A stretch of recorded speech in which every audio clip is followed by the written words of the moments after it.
Un millionnaire a vu une petite fille abandonnée devant sa ferme pendant une tempête. Lorsqu'il s'est approché, il a été choqué de voir qu'elle tenait le broche de sa défunte épouse. Elliot, un millionnaire, a fermé son ordinateur avec un sourire satisfait et s'est appuyé en arrière dans sa chaise de bureau. Le doux arôme du café fraîchement préparé remplissait l'air lorsque Margot est entrée dans la pièce, tenant 2 tasses fumantes. « As-tu décidé où tu vas nous emmener pour Noël ?» a-t-elle demandé avec un sourire malicieux en posant l'une des tasses sur la table devant lui. Il a pris la tasse, la regardant avec une expression mêlant amusement et mystère. « Je déciderai par moi-même. Je pensais que nous allions planifier cela ensemble, a-t-il répondu en feignant l'indignation. Mais si cela ne dépendait que de moi, ce serait quelque chose de spécial, inoubliable. Margot a ri, s'asseyant dans le fauteuil à côté de lui. Spécial, hein? Tu dis toujours ça, mais tu ne révèles jamais les détails. Donne-moi au moins un indice. Elle a pris une gorgée de son café et l'a regardé avec attente. D'accord, et si c'était un voyage à la montagne? Un chalet confortable avec une cheminée, la neige tombant dehors et nous 2 dégustant un verre de vin près du sapin de Noël. Qu'en penses-tu? A-t-il suggéré, les yeux étincelants d'enthousiasme. Ah, ce serait parfait, a répondu Margot en fermant les yeux un instant, comme si elle pouvait déjà se visualiser dans ce scénario. Mais es-tu sûr que tu pourras te déconnecter du travail ou finiras-tu par emmener ton ordinateur au chalet aussi? Elliot a fait un geste de reddition en levant les mains. Je promets que je ne toucherai même pas au téléphone. Ce sera juste toi et moi, sans distraction. Il s'est penché vers elle avec un sourire malicieux. D'ailleurs, je recherche déjà le meilleur vin pour l'occasion. Je vais faire de ce Noël le plus spécial de tous. Je ne sais pas si je crois vraiment à ta promesse, a plaisanté Margot, mais ses yeux brillaient d'émotion. Mais je pense que cela vaut le risque. Il y avait juste une condition. Tout, madame, a dit Elliot en feignant de s'incliner. Tu dois m'aider à choisir les cadeaux pour nos amis et notre famille, pas tout laisser à moi comme l'année dernière. Elle a dit en pointant son doigt vers lui d'un air accusateur. Elliot a poussé un grand rire. D'accord, je promets que je t'aiderai, mais seulement si tu acceptes de choisir un cadeau spécial pour nous 2, quelque chose qui marque ce Noël comme le début d'une nouvelle tradition. Marché conclu, a dit Margot en tendant la main pour sceller l'accord. Donc c'est décidé, un chalet, de la neige, une cheminée et une nouvelle tradition pour nous. Ils ont continué à discuter et à planifier les détails, riant et imaginant ce que ce serait de passer Noël dans un endroit paisible, loin de l'agitation de la ville. La joie dans les yeux de Margot et l'enthousiasme d'Elliot remplissaient la pièce de chaleur et d'amour, comme si rien ne pouvait interrompre ce moment parfait. Ils sont montés dans leur voiture de luxe. Elliot a conduit à travers les rues calmes d'un quartier huppé avec Margot à ses côtés, riant d'une blague qu'il venait de raconter. Le bonheur débordait dans chaque échange de regards, dans chaque geste affectueux. La musique douce jouait à la radio tandis que les 2 parlaient de leurs plans pour le week-end, imaginant un voyage pour se détendre après une semaine chargée. Soudain, quelque chose d'inhabituel a attiré l'attention d'Elliot à une intersection plus loin. 2 voitures étaient garées de manière étrange, bloquant partiellement le passage. Il a ralenti, fronçant les sourcils. « Quelle étrange situation !» a-t-il commenté en regardant Margot qui a commencé à s'inquiéter. Avant qu'il ne puisse terminer sa pensée, 2 autres véhicules sont apparus, se rapprochant de leur voiture par derrière. Des hommes vêtus de noir sont rapidement sortis, certains tenant des objets qu'Elliot n'a pas pu identifier immédiatement. Son cœur battait la chamade alors que Margot resserrait sa prise sur son bras. « Elliot, que se passe-t-il » a-t-elle murmuré, sa voix tremblante. Elliot a agrippé le volant comme s'il pouvait contrôler la situation par la simple force de volonté. Le sourire qui illuminait son visage quelques minutes auparavant avait disparu, remplacé par une expression de tension et de préoccupation. Margot a regardé autour d'elle, essayant de comprendre ce qui se passait, la peur grandissant en elle à chaque seconde qui passait. « Elliot, cela ne semble pas être un vol à main armée ordinaire, a-t-elle dit, sa voix instable. Ils sont trop organisés. Que veulent-ils ? Il n'a pas répondu immédiatement, concentré sur les hommes qui approchaient. Les vêtements sombres, les mouvements précis et la manière dont il entourait la voiture suggéraient que ce n'était pas une attaque aléatoire, mais quelque chose de planifié, méthodique. « Je sais », a-t-il finalement dit d'un ton grave. « Mais reste calme. D'accord, je vais essayer de leur parler. » Les premiers hommes ont atteint les fenêtres des conducteurs et des passagers, frappant fermement sur le verre. « Sortez de la voiture », a dit l'un d'eux, sa voix étouffée mais pleine d'autorité. Elliot s'est figé un instant. Comment connaissait-il son nom?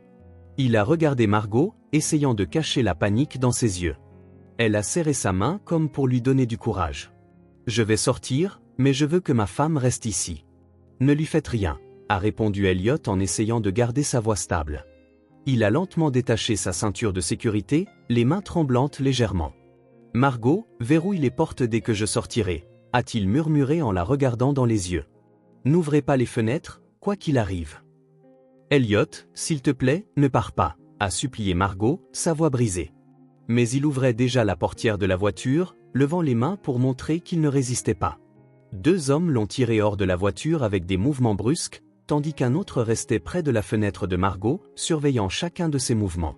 « Qui êtes-vous? Que voulez-vous » a demandé Elliot en essayant de cacher la peur qui grandissait en lui. Les hommes n'ont pas répondu immédiatement, se contentant de le pousser sur le côté de la voiture. L'un d'eux, apparemment le leader, s'est approché avec un sourire froid. « Tu as fait de mauvais choix, Elliot, » a-t-il dit, sa voix pleine de mépris. « Et maintenant, nous sommes ici pour les corriger. » Elliot a essayé de comprendre ce qu'il voulait dire. Il n'était pas un homme impliqué dans des activités illégales, mais il savait que les affaires pouvaient générer des ennemis. Était-ce un contrat non résolu qui revenait le hanter? Il n'a pas eu le temps de réfléchir longtemps avant de ressentir le premier coup à son ventre.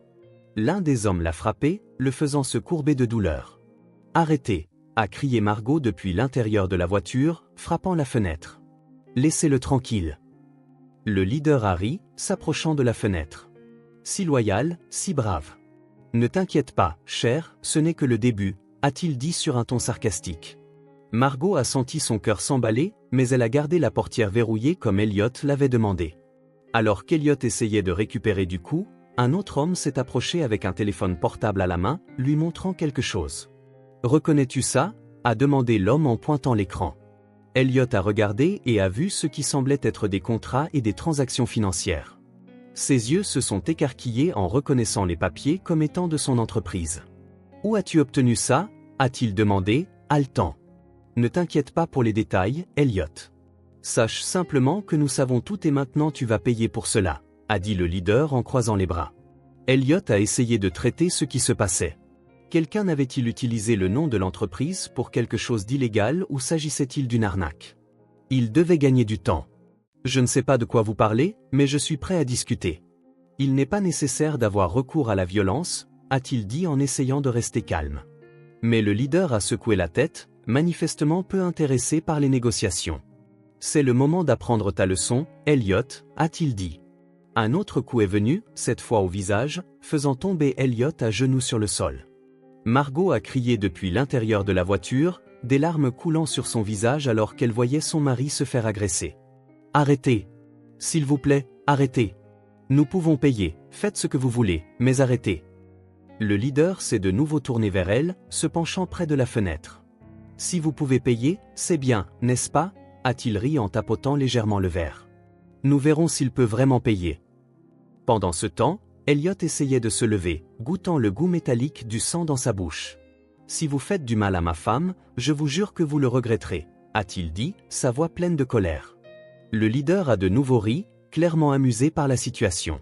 « Tu n'es pas vraiment en position de faire des menaces, Elliot. Alors, que dirais-tu de fermer ta gueule et de coopérer ?» Les hommes autour ont commencé à regarder autour d'eux, inquiets à l'idée d'être vus. « Nous devons être rapides, » a dit l'un d'eux en attirant l'attention. Le leader a hoché la tête. « Très bien, nous finirons cela ailleurs. »« Emmène-les toutes les deux, » a-t-il ajouté. Elliot a élargi les yeux. « Non, laissez-la en dehors de ça.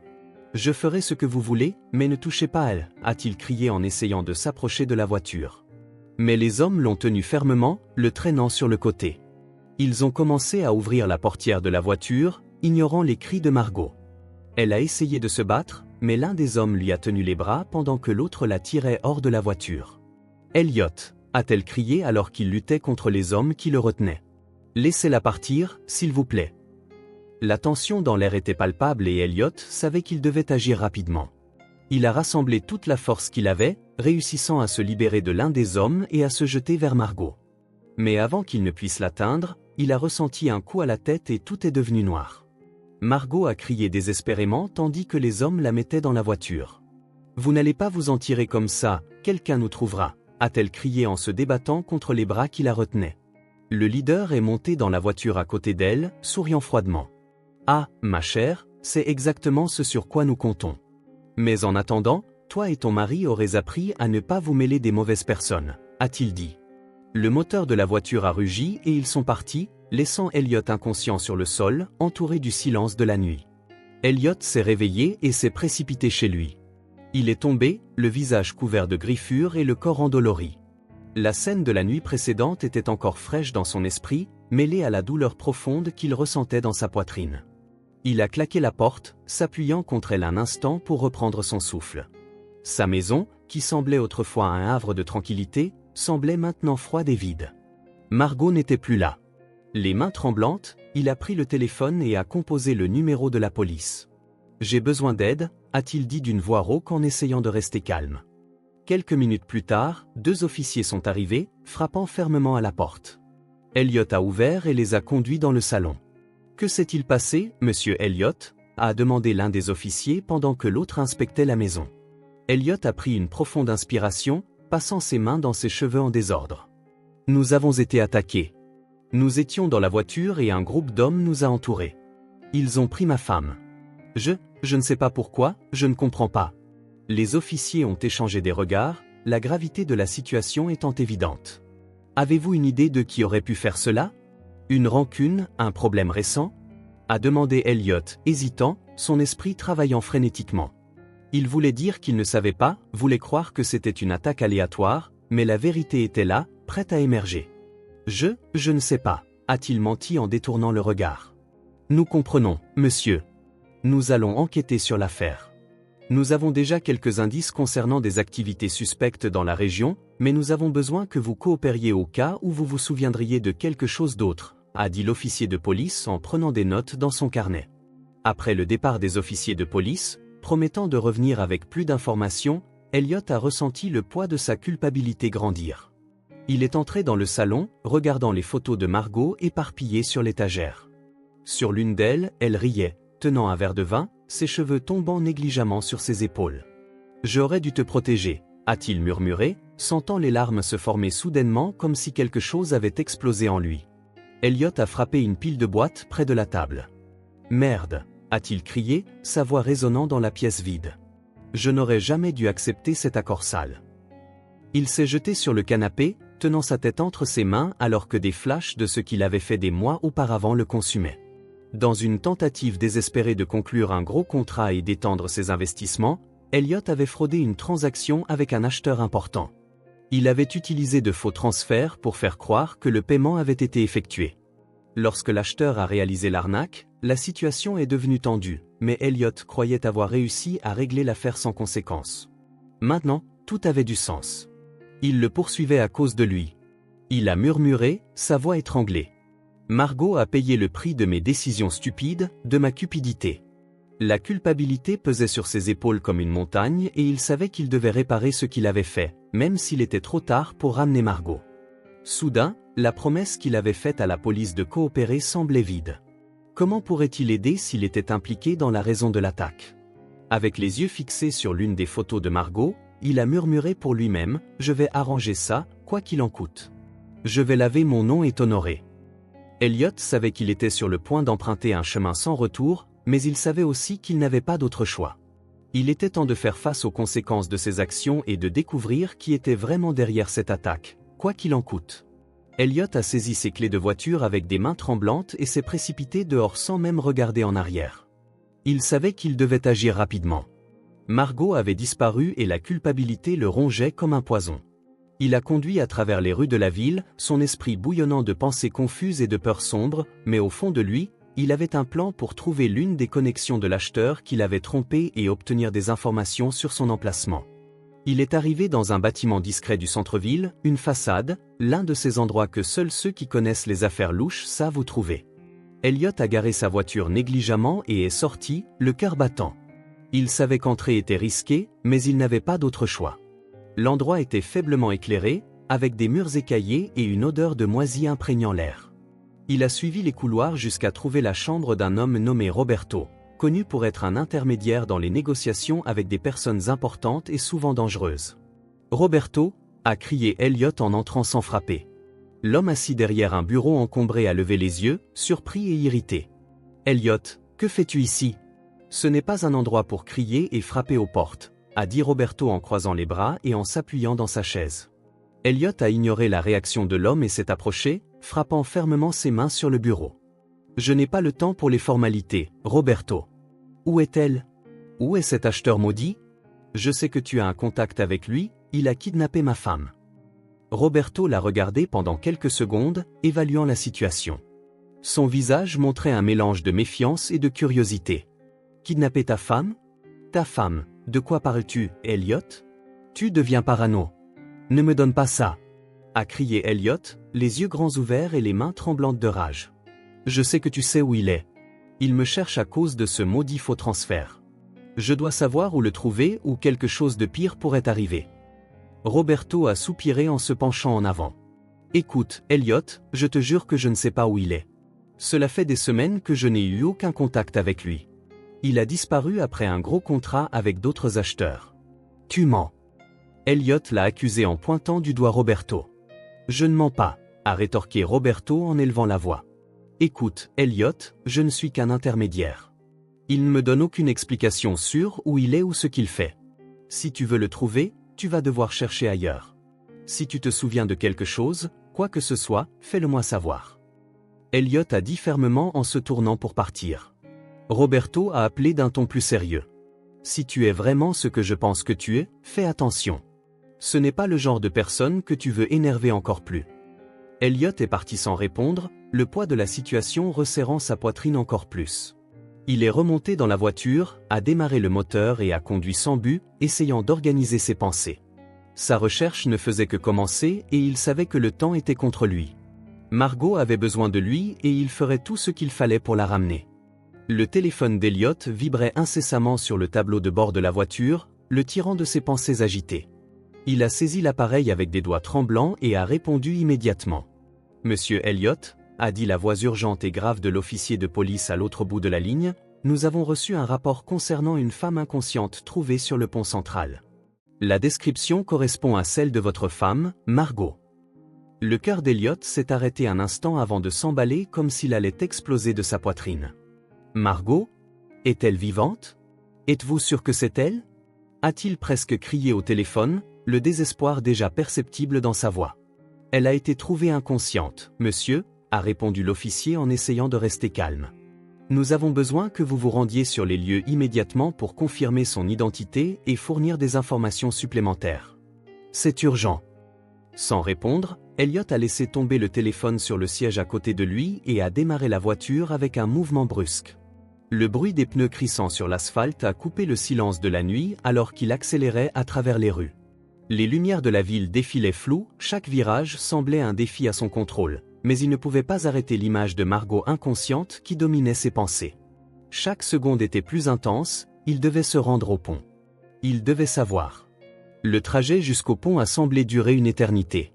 Chaque feu rouge ignoré, chaque klaxon qui résonnait autour de lui ne faisait qu'augmenter son anxiété. Il a essayé de contrôler sa respiration, mais c'était inutile. Ses mains sur le volant étaient si serrées que ses doigts ont commencé à faire mal. Enfin, le pont central est apparu, illuminé par les lumières rouges et bleues des véhicules de police qui remplissaient la Seine. Elliot a brusquement arrêté la voiture, frôlant presque le trottoir. Il est sorti en courant, ses pas précipités résonnant sur le sol froid alors qu'il se dirigeait vers les voitures de patrouille. La foule autour constituait un obstacle qu'il a à peine remarqué en poussant les spectateurs de côté pour dégager un chemin. Le son des radios de police et les murmures remplissaient l'air, mais la vue devant lui l'a arrêté net. Son cœur semblait monter dans sa gorge. Au centre de la scène, un corps immobile reposait sur l'asphalte du pont.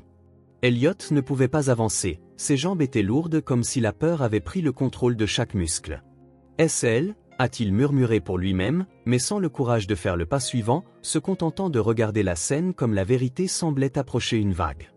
Il ne savait pas s'il pouvait affronter cela. Elliot a forcé ses jambes à bouger, bien que chaque pas semblait un effort monumental. Il s'est lentement approché du cercle formé par les officiers de police, les yeux fixés sur le corps immobile sur l'asphalte. La distance entre lui et la scène semblait diminuer au ralenti, le son autour de lui étouffé par le battement assourdissant de son cœur. Il a senti la sueur froide sur son front alors qu'un des officiers levait la main pour essayer de l'arrêter. « Monsieur, ne vous approchez pas encore », a dit l'officier. Mais Elliot a ignoré l'avertissement. Il devait être sûr, il devait savoir si c'était Margot. Avec un mouvement brusque, il a dévié l'officier et s'est approché suffisamment pour voir le visage de la femme allongé sur le sol. Ses yeux se sont écarquillés et son souffle s'est coupé dans sa gorge. Un instant, il a été sûr que c'était elle. Les cheveux noirs, le teint de peau similaire, tout semblait pointer vers la vérité qu'il redoutait tant. Mais ensuite, en focalisant davantage son regard, il a remarqué des détails différents. Ce n'était pas Margot. La femme avait des traits distincts et des vêtements que Margot ne porterait jamais. Elliot a reculé d'un pas, le soulagement momentané se mêlant à un sentiment accablant de déception. « Ce n'est pas elle », a-t-il murmuré, sa voix tremblante en posant une main sur sa poitrine. Il a ressenti le poids de ses espoirs brisés et l'angoisse de ne toujours pas savoir où elle se trouvait. L'officier qui avait essayé de l'arrêter s'est approché à nouveau, cette fois plus prudemment. « Monsieur, nous comprenons votre préoccupation. Nous avons reçu des informations selon lesquelles la femme trouvée pourrait correspondre à la description que vous avez fournie. Nous regrettons l'erreur. » Elliot a hoché la tête vaguement, sans vraiment écouter. Il a détourné le regard de la scène, essayant de recomposer ses pensées. Les émotions conflictuelles dans sa poitrine suffoquaient. Une partie de lui était soulagée que ce n'était pas Margot, mais l'autre partie était dévastée de rester sans réponse, de ne pas savoir si elle était vivante ou morte. Il a lentement marché, se sentant vide alors que la lumière des voitures de patrouille se reflétait sur son visage angoissé.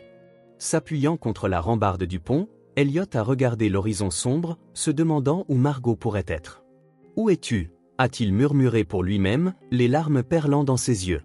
Il savait qu'il devait continuer à chercher, mais l'épuisement physique et émotionnel menaçait de le submerger. Pourtant, il s'était promis de ne pas s'arrêter jusqu'à ce qu'il la trouve, quel qu'en soit le résultat. Elliot est retourné chez lui avec un cœur lourd. Le silence à l'intérieur de la voiture était presque assourdissant, seul le bruit du moteur remplissait le vide de ses pensées. Son esprit était sur Margot, l'incertitude de son sort et la culpabilité écrasante pour tout ce qui s'était passé. Il a à peine remarqué les rues qu'il traversait jusqu'à ce que quelque chose attire son attention près d'une intersection. Un petit groupe de personnes rassemblées autour d'un feu de camp improvisé. C'étaient des hommes, des femmes et même des enfants, tous avec des vêtements en lambeaux et des visages marqués par la faim et le froid de la nuit. Elliot a instinctivement ralenti, les observant essayer de se réchauffer. Il a garé la voiture à proximité, incapable de partir sans faire quelque chose. En sortant de la voiture, un vent glacial l'a frappé, mais il a ignoré l'inconfort et s'est approché. « Excusez-moi » a-t-il dit en essayant de ne pas paraître intrusif. « Tout va bien ici ?» Une femme tenant une couverture en lambeaux autour d'un petit enfant la regardait. « Nous survivons » a-t-elle répondu, sa voix fatiguée et usée. « C'est tout ce que nous pouvons faire. » Elliot a regardé autour de lui et a senti un nœud dans sa gorge. Il a vu un homme âgé assis sur une boîte, grelottant alors qu'il tenait ses mains près du feu. Quelques enfants jouaient pieds nus sur la neige durcie, leur rire faible contrastant avec la dureté de la scène. C'était une vision qu'il ne pouvait ignorer. Il est retourné à la voiture, a ouvert le coffre et a pris quelques sacs avec des provisions. C'étaient des achats qu'il avait faits avant que sa vie ne s'effondre, mais maintenant ils semblaient beaucoup plus utiles. Il a commencé à distribuer la nourriture, offrant du pain, des fruits et des bouteilles d'eau. « Prenez, c'est le minimum que je puisse faire », a-t-il dit en tendant les sacs. Les gens ont accepté avec gratitude, mais il y avait quelque chose de plus profond dans leur regard. C'était comme s'ils ne croyaient pas que quelqu'un, surtout quelqu'un qui semblait ne pas appartenir à cette réalité, aidait sans rien demander en retour. « Merci beaucoup, monsieur », a dit l'homme âgé avec des yeux larmoyants. « Que Dieu vous bénisse pour cela. » Alors qu'Elliot distribuait le reste de la nourriture, la femme avec l'enfant s'est approchée à nouveau. « Vous semblez traverser quelque chose aussi », a-t-elle commenté comme si elle sentait le poids dans son comportement. « Quoi qu'il en soit, j'espère que vous trouverez la paix. » Elliot a forcé un sourire mais n'a pas répondu. Il a simplement fait un signe de la main, se sentant un peu plus léger en voyant ces gens avec quelque chose à manger, même pour un bref instant. « J'espère aussi », a-t-il pensé en revenant à la voiture. Même dans sa propre douleur, aider ceux qui souffrent de différentes manières lui a donné un petit aperçu de but. En remontant dans la voiture et en démarrant le moteur, il a jeté un dernier regard au groupe autour du feu. Ils ont fait signe en retour et il a suivi son chemin, toujours incertain de ce que l'avenir lui réservait, mais déterminé à continuer. Il savait que le monde ne s'arrêterait pas pour son chagrin, mais peut-être qu'en aidant les autres, il pourrait trouver une forme de rédemption.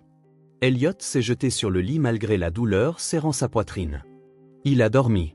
Elliot a été réveillé par le son strident de son téléphone qui sonnait sur la table de chevet. Avec les yeux encore lourds de sommeil, il a pris l'appareil et a répondu sans regarder l'identifiant de l'appelant. « Monsieur Elliot, nous avons besoin que vous descendiez au pont central », a dit une voix ferme à l'autre bout de la ligne. « Nous croyons avoir trouvé quelque chose en lien avec votre épouse. » Immédiatement, Elliot s'est assis sur le lit, sentant son cœur s'emballer. Il ne savait pas exactement à quoi s'attendre, mais le ton de la voix de l'officier n'était rien d'encourageant. Il s'est habillé en hâte et s'est dirigé vers l'endroit indiqué. La terreur grandissait à chaque kilomètre parcouru. Lorsqu'il est arrivé au pont, la zone était illuminée par des projecteurs et entourée de voitures de police. Les officiers fouillaient la zone avec des lampes de poche pendant que d'autres tentaient de tenir les spectateurs à l'écart. Elliot a couru vers l'officier qui semblait coordonner la recherche. « Qu'avez-vous trouvé ?» a-t-il demandé, la voix chargée d'anxiété. L'officier de police l'a regardé sévèrement avant de lui tendre la main. Il y avait une paire de chaussures féminines mouillées que Elliot a immédiatement reconnues. Ces chaussures étaient coincées dans des branches près de la berge.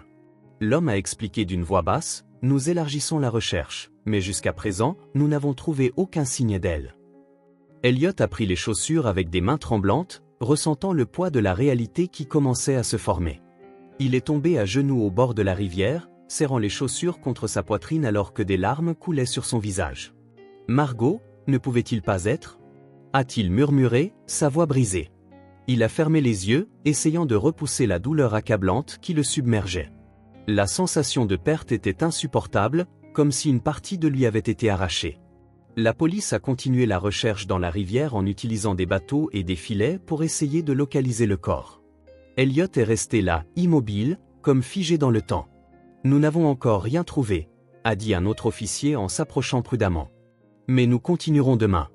Vous devriez rentrer chez vous et vous reposer. » Elliot a secoué la tête, refusant de partir. « Mais si elle est encore ici ? Si elle est piégée quelque part et m'attend ?» Sa voix était un mélange de désespoir et de déni, mais la fatigue était évidente dans ses yeux. Il savait que la police avait raison, mais accepter cela semblait comme une trahison de l'amour qu'il ressentait pour Margot. Alors que l'aube commençait enfin à poindre à l'horizon, le froid du petit matin l'enveloppait comme une seconde peau. Elliot a été persuadé de partir. Il s'est levé lentement, chaque mouvement semblant un effort monumental, et a tenu les chaussures avec soin comme si elles étaient un artefact précieux. « Vous devez continuer à chercher », a-t-il dit aux officiers d'une voix faible mais pleine de détermination. « Ne vous arrêtez pas, ne lâchez pas prise sur elle. » Lorsqu'il est rentré chez lui, Elliot a ressenti le poids du silence comme jamais auparavant. L'absence de Margot était palpable, une douleur physique remplissant chaque recoin de la maison. Il est entré dans le salon, a placé les chaussures dans un endroit en vue et est resté là à les regarder comme si elles étaient un sanctuaire. « Tant qu'ils ne t'ont pas trouvé, il y a encore de l'espoir », a-t-il murmuré, plus pour lui-même que pour quiconque d'autre. C'était une phrase qu'il se répéterait d'innombrables fois dans les jours qui suivirent, une tentative désespérée de s'accrocher à quelque chose au milieu du chaos. Chaque fois qu'il regardait les chaussures, il ressentait un mélange de réconfort et d'angoisse. Elles étaient la preuve que Margot avait été là, qu'elle avait existé, qu'ils avaient partagé une vie ensemble. Mais elles étaient aussi un rappel cruel qu'elle était portée disparue, qu'il avait échoué à la protéger. « Je ne vais pas abandonner », s'est-il promis, les larmes coulant à nouveau sur son visage. « Je te trouverai, quoi qu'il en coûte. » Au fil des jours qui se transformaient en nuits et des efforts infructueux de la police, Elliot a réalisé qu'il vivait dans une sorte de limbe, pris entre l'espoir et l'acceptation d'une possible tragédie.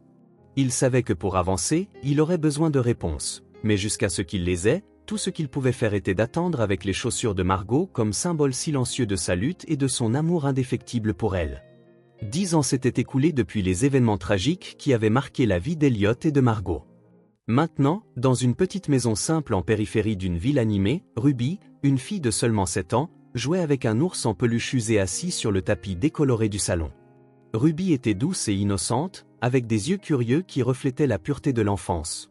Malgré sa vie humble, il y avait de la joie dans chaque geste, chaque rire qu'elle laissait échapper en inventant des histoires pour son jouet. Bethany, la femme qui s'occupait de Ruby, était dans la cuisine, lavant les quelques assiettes qu'elles avaient. Elle était une figure maternelle pour la jeune fille, avec une gentillesse qui débordait dans chaque geste.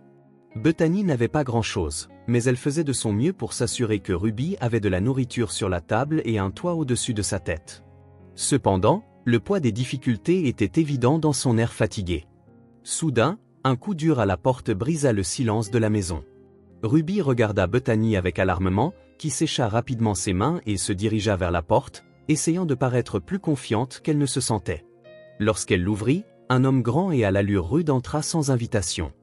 Il était le propriétaire du petit espace où elle vivait et ne semblait pas enclin à la gentillesse. « C'est l'heure, Bethany », dit l'homme en croisant les bras et en la fixant de ses yeux durs. « Tu sais que le loyer est dû le 1er du mois.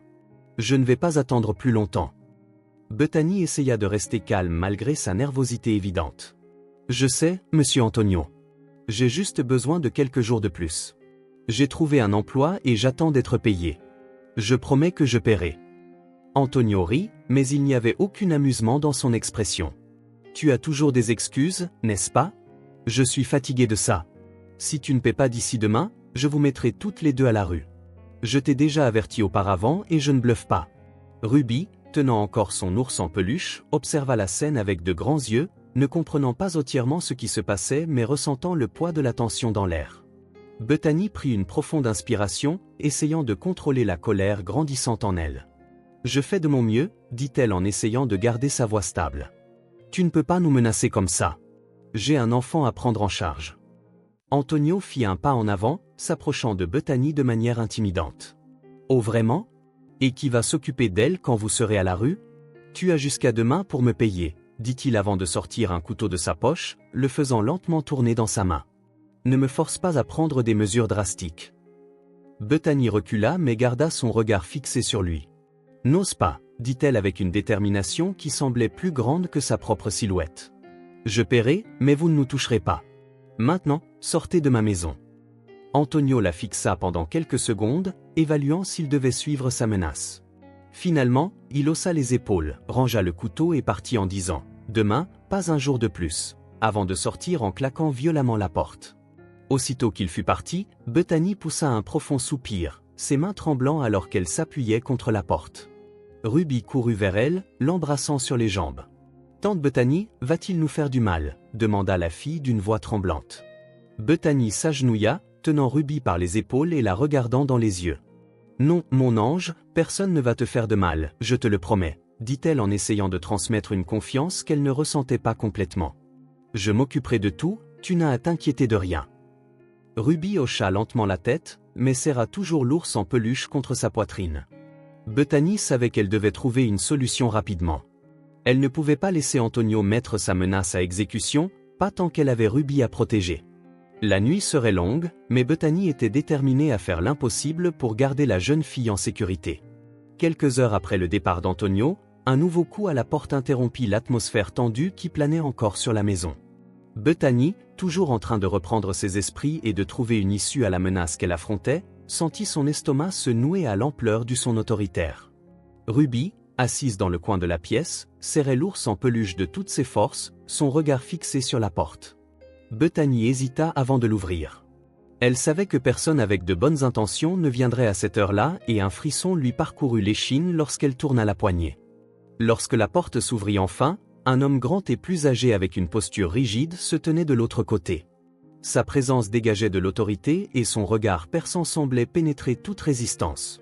Il portait un long manteau noir et tenait une canne qui semblait plus un accessoire de pouvoir qu'une nécessité. « Bonsoir, Bethany », dit-il d'une voix profonde et contrôlée. « Tu ne vas pas m'inviter à entrer ?» Bethany resta silencieuse un instant, ses yeux se plissant. « Que voulez-vous, Wesley ?» demanda-t-elle, ne cachant même pas la colère et la peur dans sa voix. « Nous n'avons rien à discuter, Wesley, » répondit-elle fermement. Wesley sourit, mais ce n'était pas un sourire accueillant. Il fit un pas en avant, franchissant le seuil sans attendre d'invitation. « Ah, Bethany, tu devrais savoir que je ne fais pas de visite sans raison et que je n'aime certainement pas être ignorée. » Bethany referma la porte derrière lui, avalant difficilement. « J'ai déjà assez de problèmes, » répondit-elle en essayant de garder son calme. « Antonio était ici il y a peu de temps et maintenant vous apparaissez. Que me voulez-vous de plus ?» Wesley tourna lentement en fixant son regard sur elle. « Ce n'est pas ce que je veux, Bethany, c'est ce que tu dois, ou plutôt ce que tu me dois. Je t'ai sauvé la vie, souviens-toi. J'ai sauvé ta vie, mais il semble que tu aies rapidement oublié le prix de cela. Ruby, sentant la tension monter, serra l'ours en peluche encore plus fort, ses yeux grands ouverts. Wesley remarqua la fille et hocha légèrement la tête dans sa direction. C'est dommage, tu sais, les enfants sont si innocents, si vulnérables, mais quand les adultes font des erreurs, ce sont eux qui en subissent les conséquences. Bethany fit un pas en avant, bloquant la vue de Ruby, comme si elle pouvait la protéger par sa simple présence. Si vous avez quelque chose à dire, dites-le moi. Laissez-la en dehors de cela, dit-elle, les poings serrés. Wesley laissa échapper un rire sourd en tapotant légèrement sa canne sur le sol. Ah, Bethany, toujours si protectrice, mais ne t'inquiète pas, ce n'est pas le moment que quelque chose se passe encore. Je suis ici seulement pour te rappeler ta dette et pour clarifier que, bien qu'Antonio ait dit que si tu ne remplissais pas ta part, toi aussi serais expulsé, ce ne sera pas l'expulsion qui te menacera, ce sera quelque chose de bien pire. Bethany sentit son sang se glacer. Que voulez-vous dire par là? Wesley inclina la tête, un sourire froid sur les lèvres. Vous me menacez maintenant? Il inclina la tête avec un sourire glacial. Je ne fais que mettre les choses en perspective, Bethany. Tu sais exactement ce que tu dois faire. Si tu échoues, eh bien, ce ne sera pas toi qui paieras directement, mais la petite fille, qui ne sera peut-être pas si chanceuse. Ruby tira sur l'ourlet de la jupe de Bethany, ses yeux commençant à se remplir de larmes. Tante Bethany, que dit-il? Demanda-t-elle, sa voix tremblante. Bethany s'agenouilla, serrant la fille contre elle. Rien dont tu devrais t'inquiéter, mon amour, dit-elle, sa voix douce mais chargée de peur. Elle leva les yeux vers Wesley, ses yeux pleins de détermination. Tu ne mettras pas un doigt sur elle, Wesley. Wesley leva les mains dans un geste d'apparente innocence. Je n'ai rien à faire, Bethany. Tu sais que c'est le jeu, il suffit de bien jouer et personne ne sera blessé. Mais souviens-toi, le temps presse. Avec cela, il fit demi-tour et se dirigea vers la porte, laissant le son de sa canne résonner dans la pièce. Avant de partir, il se retourna une dernière fois. Considère cela comme ton dernier avertissement. Ne me déçois pas. Lorsque la porte se referma derrière lui, Bethany s'effondra sur le canapé, tenant Ruby étroitement. La jeune fille pleurait doucement, ne comprenant pas pleinement ce qui se passait mais ressentant le poids du danger imminent. Bethany savait qu'elle devait agir rapidement. Les menaces de Wesley n'étaient pas vaines et la sécurité de Ruby était en jeu. « Je promets, ma petite », murmura Bethany en tenant le visage de Ruby entre ses mains. « Je te protégerai quoi qu'il arrive. Je dois faire ce qu'il faut. » Bethany serra Ruby par les épaules, ses mains tremblant alors que des larmes coulaient sur son visage. « Tu dois partir, Ruby, s'il te plaît, écoute-moi. Si tu restes ici, toutes les deux, nous n'avons aucune chance. » Sa voix était un murmure, mais portait le poids d'un désespoir presque insupportable. La fille, âgée de seulement 7 ans, regarda Bethany avec des yeux remplis de larmes, serrant l'ours en peluche qu'elle portait toujours avec elle. « Mais tante Bethany, sanglota Ruby, sa voix étranglée, je ne peux pas te laisser ici seule. Que se passera-t-il s'il vient après toi? Ne pense pas à ça, Ruby, répondit Bethany. Je m'en sortirai, je trouverai un moyen. Bethany interrompit, essayant de paraître plus forte qu'elle ne l'était réellement, mais sa voix tremblait et les mots sortaient avec difficulté. Elle savait qu'elle mentait, connaissait l'impossibilité de sa situation, mais l'idée de voir Ruby souffrir était insupportable. Tu es juste une enfant, tu as encore une chance de t'échapper, de vivre. Je ne peux pas te laisser perdre cela. Ruby secoua la tête, ses cheveux bruns collant à son visage à cause des larmes. Je ne veux pas partir, s'il te plaît, ne me renvoie pas. Je resterai et nous pourrons fuir ensemble, nous pouvons partir loin d'ici. Bethany ferma les yeux, prit une profonde inspiration, essayant de retenir les sanglots qui menaçaient de l'étouffer. Je ne peux pas fuir avec toi, Ruby. Si j'essaie, il nous trouvera plus rapidement. Mais toi, tu es petite et agile, il ne te soupçonnera pas. Tu peux sortir d'ici et te cacher, demander de l'aide. Ruby regarda le sol, son petit cœur serré et contracté.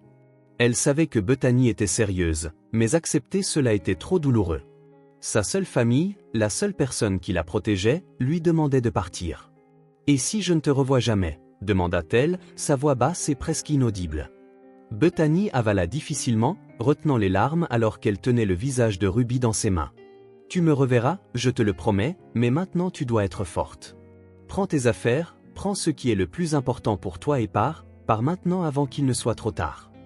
La fille regarda autour d'elle, ses yeux passant sur la petite pièce qu'elle partageait. Ses jouets, les vêtements que Bethany avait cousus pour elle, tout semblait chargé de souvenirs.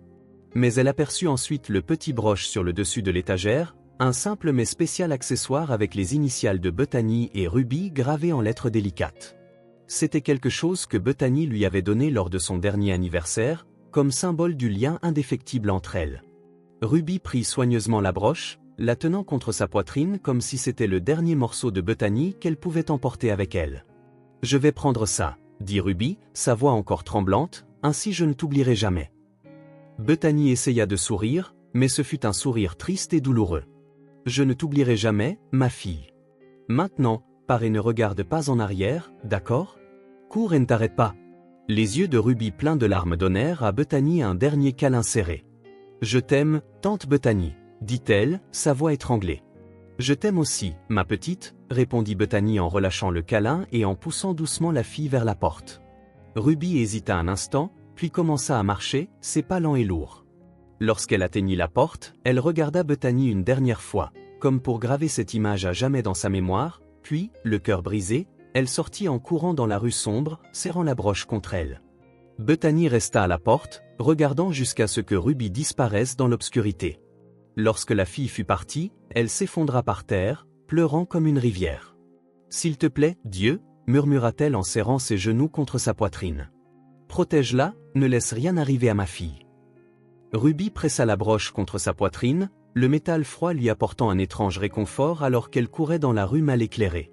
Ses pas étaient rapides et courts, mais la peur la faisait trébucher tous les quelques mètres. Le bruit de voix masculine au loin la fit figer. Elle se cacha derrière une pile de cartons, son souffle haletant trahissant presque sa présence. « Elle doit être dans le coin », dit l'une des voix rugueuses. Ruby jeta un coup d'œil prudent à travers les fissures des cartons et vit deux hommes habillés en noir. Ils cherchaient clairement quelque chose et le cœur de la jeune fille commença à battre si vite qu'on aurait dit que tout le monde pouvait l'entendre. Ruby savait qu'elle devait sortir d'ici sans être vue. Elle observa les mouvements des hommes et attendit le bon moment. Lorsqu'un d'eux se détourna, elle commença à ramper silencieusement sur le sol en pierre, serrant la broche si fort que ses doigts y adhéraient. Chaque pas semblait être un défi, chaque son semblait annoncer sa localisation. « Je crois avoir vu quelque chose là-bas », cria l'un des hommes en pointant dans la direction opposée. Ruby profita de la distraction et commença à courir aussi vite qu'elle le pouvait. Son cœur semblait sur le point d'exploser, mais elle n'osa pas s'arrêter ni regarder en arrière. Tout ce qui comptait était de s'échapper. Les hommes réalisèrent le mouvement trop tard. « Là, elle est !» cria l'un d'eux, mais Ruby avait déjà pris une certaine distance. Elle entra dans une ruelle étroite, son petit corps lui permettant de se faufiler entre les murs tandis que les hommes plus grands peinaient à la suivre. Après avoir quitté la ruelle, Ruby trouva une rue inconnue et continua de courir, ses jambes endolories la suppliant de s'arrêter, mais la peur la poussait à continuer. À chaque coin, elle regardait en arrière pour s'assurer qu'elle n'était pas suivie. Finalement, elle aperçut un parc vide et se précipita pour se cacher parmi les buissons.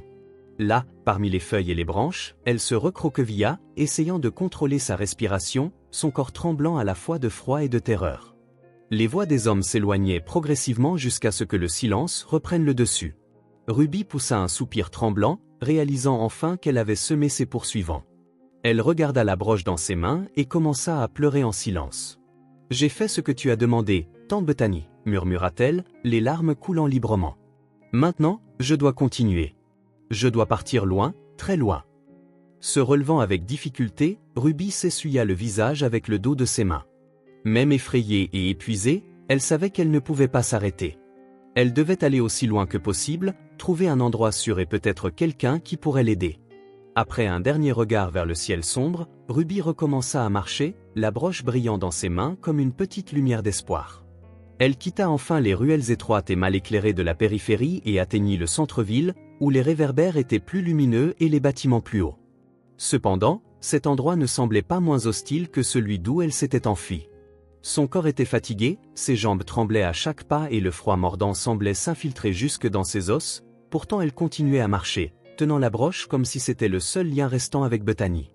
La faim lui tordait l'estomac et le poids de l'épuisement la força presque à s'arrêter plusieurs fois, mais elle savait qu'elle ne pouvait pas céder. Traversant une rue animée, elle vit des vitrines de magasins remplies de beaux vêtements et des gens entrant et sortant des boutiques éclairées. Tout semblait si éloigné de sa réalité qu'elle sentit un nœud se former dans sa gorge, ses yeux se remplirent de larmes, mais elle continua à marcher. Soudain, un groupe d'adolescents la vit passer et commença à chuchoter entre eux en ricanant. « Regarde cette fille, on dirait qu'elle sort d'un film d'horreur », dit l'un d'eux en pointant dans sa direction. Ruby baissa la tête, accélérant le pas, mais les mots continuaient de la hanter. « Elle va mendier maintenant, hein ?» cria une autre fille en imitant une voix enfantine. « Quel dommage, elle ne devrait même pas être ici. » Ruby essaya de les ignorer, mais son visage brûlait d'humiliation. Des larmes commencèrent à couler, mais elle les essuya rapidement avec la manche de sa chemise, essayant de ne pas montrer de faiblesse. Les gens autour la regardaient avec dédain ou détournaient simplement les yeux, comme si sa présence les mettait mal à l'aise. Elle s'arrêta devant une boulangerie où l'odeur du pain frais et des pâtisseries était presque irrésistible. Elle avait tellement faim que son estomac gargouillait bruyamment, mais lorsqu'elle tenta de s'approcher pour regarder ce qui se trouvait dans la vitrine, le boulanger sortit et la chassa avec une serpillière à la main. « Sors d'ici, sale gosse, ce n'est pas ta place ici. » Ruby fit 2 pas en arrière, effrayée. « Je voulais juste regarder », balbutia-t-elle presque inaudiblement. L'homme leva les yeux au ciel, comme si c'était une nuisance de perdre du temps avec elle. « Regarder ne te remplit pas le ventre, dit-il. Disparais d'ici avant que je ne fasse appeler la police.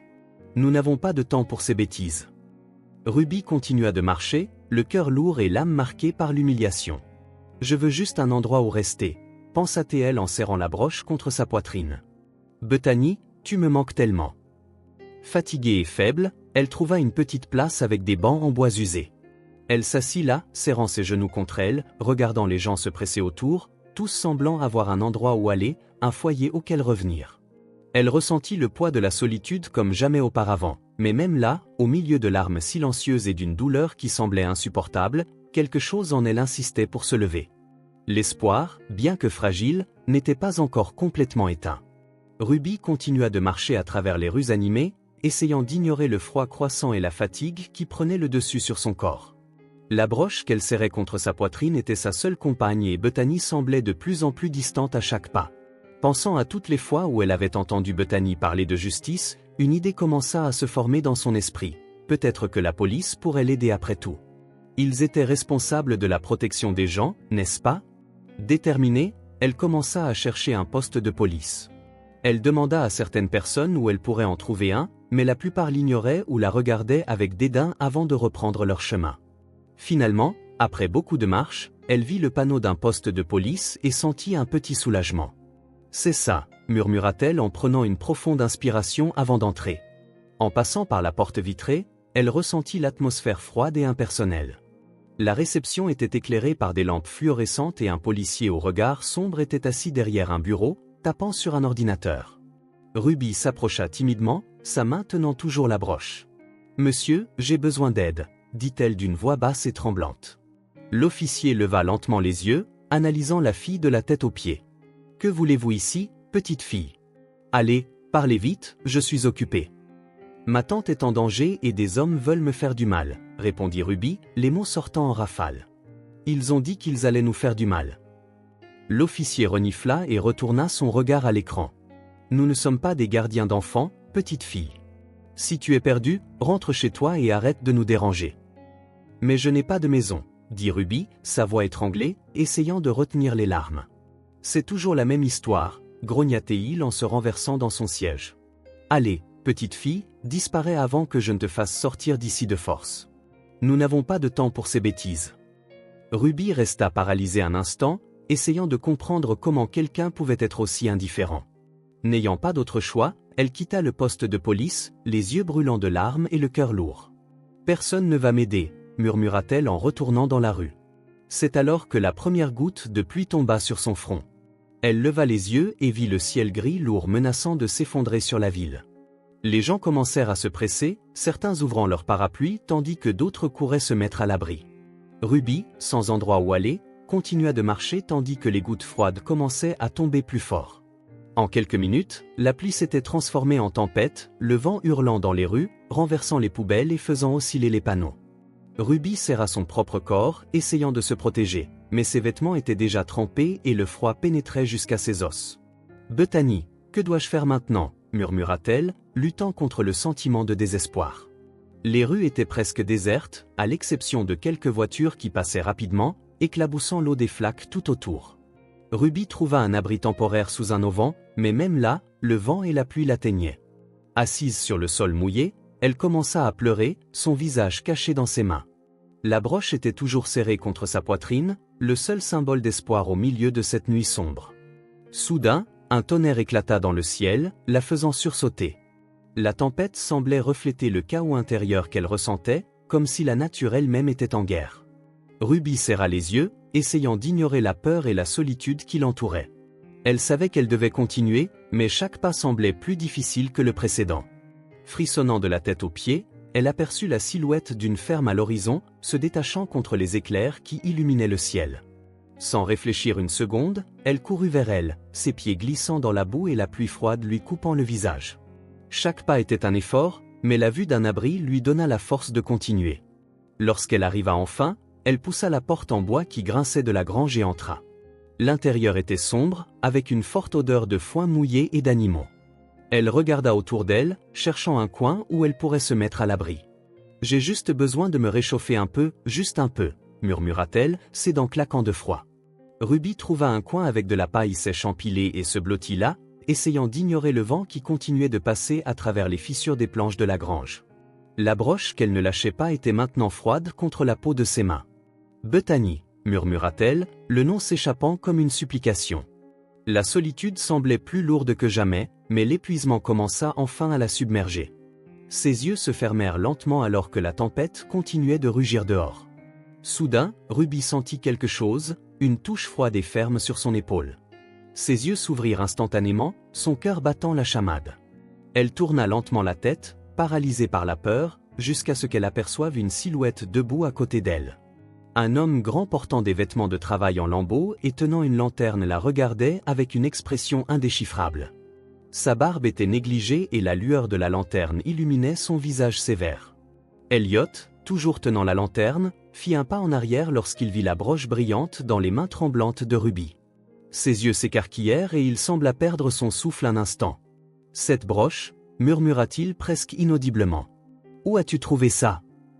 Ruby, surprise par la réaction soudaine de l'homme, serra la broche contre sa poitrine comme un bouclier. « Elle est à moi », répondit-elle, sa voix toujours tremblante. « Elle vient de Bethany, la femme qui m'a adoptée. Elle me l'a donnée, elle a dit que c'était spécial. » Elliot passa sa main sur son visage, essayant de rassembler ses pensées. Le choc sur son visage était évident et sa posture autrefois rigide semblait maintenant vaciller. « Ce n'est pas possible, dit-il plus pour lui-même que pour elle. Cette broche appartenait à ma femme, Margot.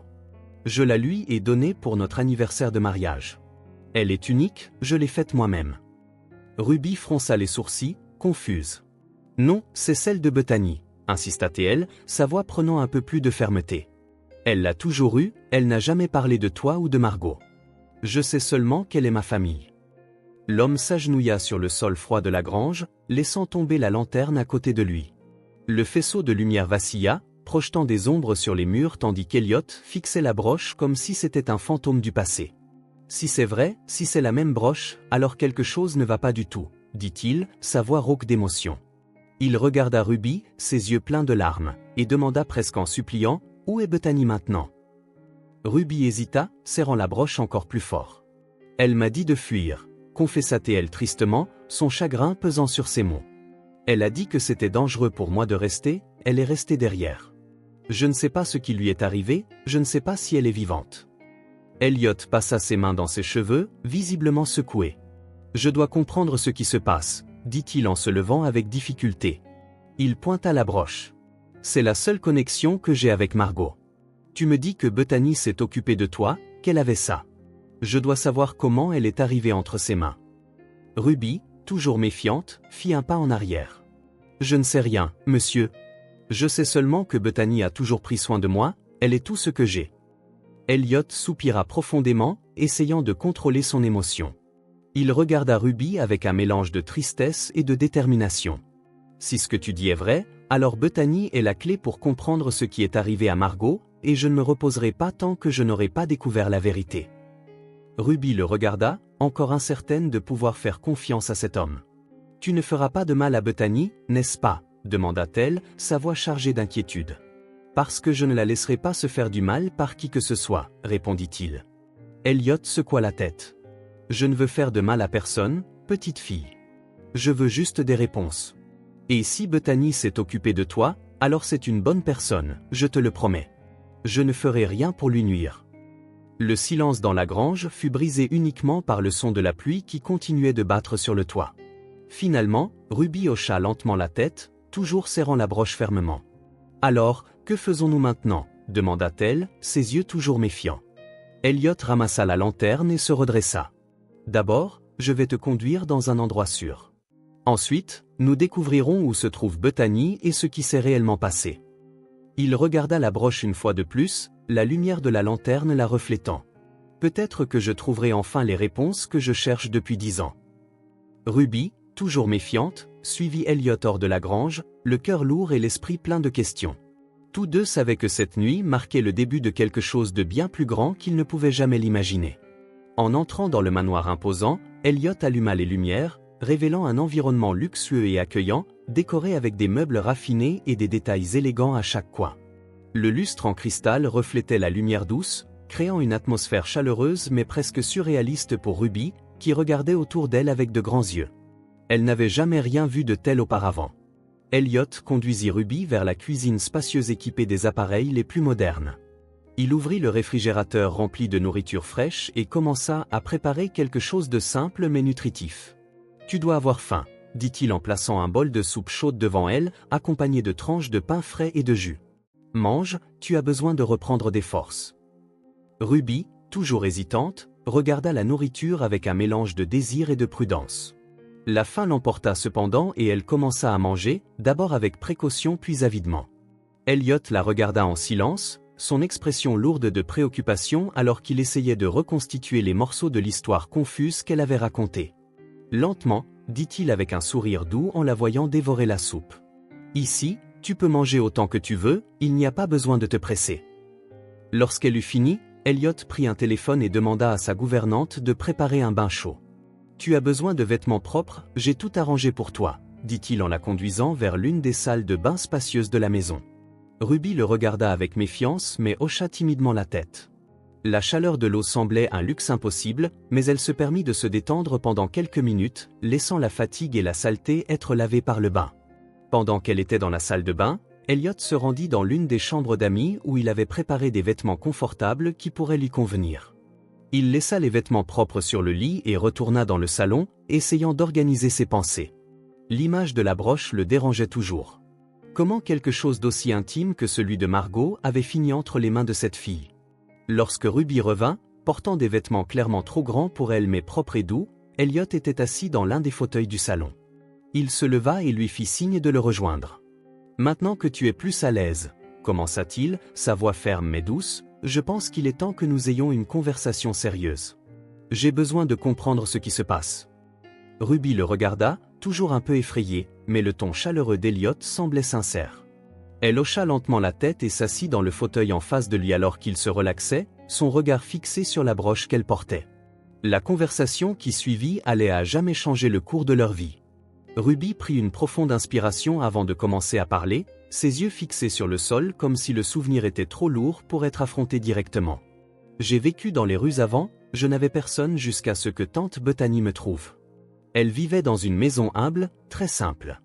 Elle m'a donné un foyer, elle m'a donné de l'affection, mais elle semblait toujours inquiète. » Elliot se pencha en avant dans le fauteuil, ses coudes reposant sur ses genoux, attentif à chaque mot. « Qu'est-ce qui l'inquiétait tant ?» demanda-t-il d'une voix ferme mais pas impatiente.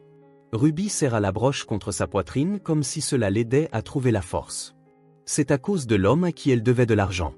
Il imposait des intérêts exorbitants et si elle ne payait pas, il menaçait de lui prendre sa maison. Tante Bethany faisait tout ce qu'elle pouvait pour obtenir l'argent, elle a même nettoyé et est allée même avoir faim pour payer, mais ce n'était jamais suffisant. Elliot sentit son cœur se serrer. « Tu penses qu'elle est toujours dans cette maison ?» demanda-t-il, essayant de garder sa voix stable bien que quelque chose en lui craignait déjà la réponse. Ruby hésita, des larmes coulant silencieusement sur ses joues. « Je ne sais pas, mais je ne pense pas, » dit-elle en avalant difficilement, comme si la pensée suivante était impossible à exprimer. « Je sais qu'elle m'a envoyé partir parce qu'elle avait peur. » Elle a dit que si je restais, nous mourrions toutes les deux. Maintenant, je pense qu'elle doit être morte. La pièce tomba dans un silence lourd. Les yeux d'Elliot s'écarquillèrent, la révélation le frappant comme un coup de poing. Il ouvrit la bouche pour parler, mais les mots ne vinrent pas immédiatement. Ruby poussa un petit sanglot, se serrant contre elle-même comme si elle voulait se protéger du monde. Finalement, Elliot brisa le silence, sa voix basse mais empreinte de détermination. « Demain matin, nous irons au poste de police, dit-il. Nous réglerons cela et ensuite nous irons où que soit Bethany. Nous découvrirons ce qui s'est passé. » Ruby le regarda, ses yeux rouges et enflés comme si elle essayait de croire à cette promesse. Mais en même temps, la douleur de la perte semblait l'étouffer. « Et si c'est trop tard » murmura-t-elle. Elliot rencontra le regard de la fille, sa poitrine serrée par un mélange d'incertitude et de culpabilité. Il savait qu'il devait être fort, même si la peur de ce qu'il pourrait trouver rongeait déjà son propre espoir. La nuit tomba sur le manoir et le silence entre eux planait comme une sinistre promesse de ce qui allait arriver. Le lendemain matin, Elliot et Ruby arrivèrent au poste de police dans l'une de ces voitures luxueuses. Le contraste entre la fille simplement habillée et l'élégance d'Elliot ne passa pas inaperçu aux yeux des officiers à l'entrée. Elliot ouvrit la portière pour Ruby, qui hésita un instant avant de descendre.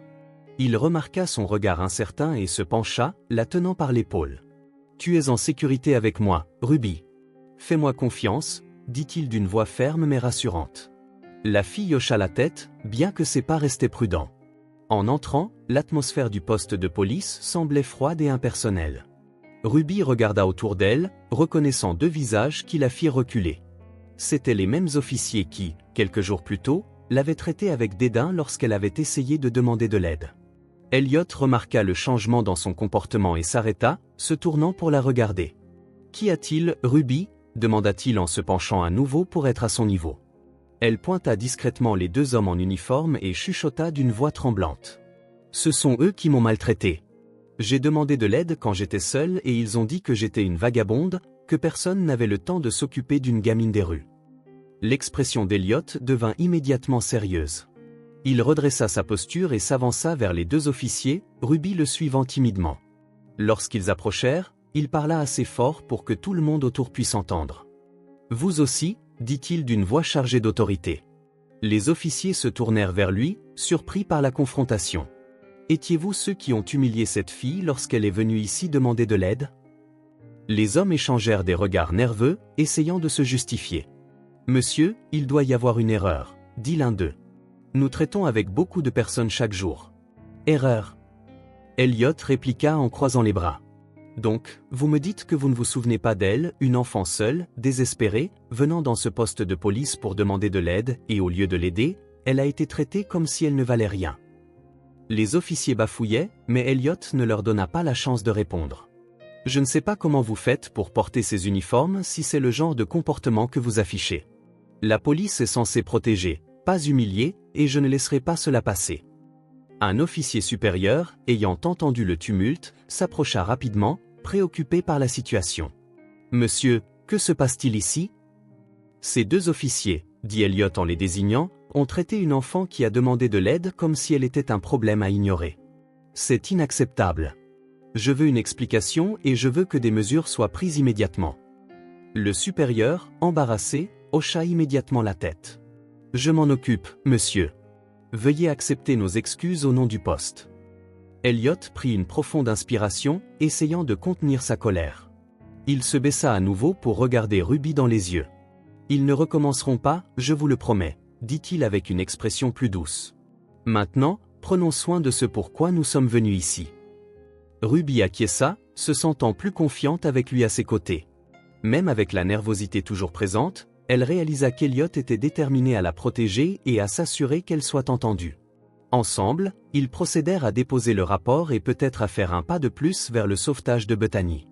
Elliot et Ruby furent conduits au bureau du supérieur, où un cadre plus formel les attendait. Le bureau était encombré de papiers et de dossiers, mais Elliot ne perdit pas de temps. Il s'assit en face de l'officier et commença à raconter les événements avec des détails précis, tandis que Ruby restait à ses côtés, serrant encore le broche comme un talisman. Bethany, la femme qui s'occupait de Ruby, est impliquée dans un système de dettes outrageuses, expliqua Elliot d'une voix calme. L'homme qui le contrôle, Wesley, est un exploitant cruel. Il menace directement la sécurité des personnes sous son influence. Cette fille ici a été forcée de fuir parce que Bethany craignait pour sa vie. Elle a dit que si elle restait, elles mourraient toutes les deux. Nous avons besoin d'une action immédiate, il n'y a pas de temps à perdre.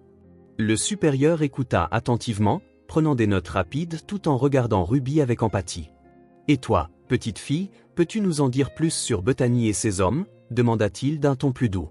Ruby hésita un instant, mais encouragée par un léger hochement de tête d'Elliot, elle répondit « Il venait toujours la nuit, frappait à la porte et criait sur Bethany. Il disait qu'elle devait de l'argent et que si elle ne payait pas, il ferait des choses terribles.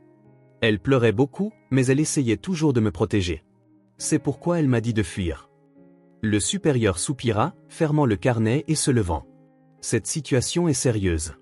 Nous devons lancer une enquête. Mais monsieur Elliot, je dois être franc, les processus comme celui-ci prennent du temps et les personnes impliquées peuvent être dangereuses. Le temps est quelque chose que Ruby et Bethany n'ont pas. » Elliot répliqua avec impatience, « Je veux des garanties que vous faites tout ce qui est en votre pouvoir. » Le supérieur hocha affirmativement la tête. « Nous ferons de notre mieux. Je vais constituer une équipe pour enquêter sur l'adresse et surveiller Wesley et ses associés. Mais jusqu'à ce que nous ayons des preuves solides, nous avons besoin que vous soyez prudent et que vous ne preniez aucune mesure irréfléchie. » Elliot le remercia, mais son attitude resta sérieuse. Il savait que compter uniquement sur la police pourrait ne pas suffire. Il se leva, prit la main de Ruby et quitta le bâtiment avec elle. « Maintenant, nous devons attendre, mais je ne me reposerai pas tant que cela ne sera pas résolu, » lui dit-il en marchant sur le trottoir. Ruby acquiesça, serrant sa main fermement, mais le moment de calme fut interrompu par un bruit strident soudain. Une moto, roulant à grande vitesse, apparut de nulle part. Le motocycliste semblait perdre le contrôle, avançant dangereusement vers eux. Elliot essaya de tirer Ruby loin, mais c'était trop rapide. « Ruby !» cria-t-il en voyant la fille être percutée par le côté et projetée au sol. La moto dérapa et le conducteur s'enfuit immédiatement sans même regarder en arrière. Ruby gisait au sol, immobile. Elliot courut vers elle, s'agenouillant à côté de son petit corps fragile. « Ruby, parle-moi » implora-t-il, sa voix tremblante alors qu'il vérifiait si elle était consciente. Les personnes autour commencèrent à se rassembler, regardant avec inquiétude. Elle ouvrit lentement les yeux, son visage contorsionné par la douleur. « Je suis là » murmura-t-elle, sa voix presque inaudible. « Appelez une ambulance. » Elliot cria à la foule tout en tenant fermement la main de Ruby. « Tout ira bien, petite. Je suis là.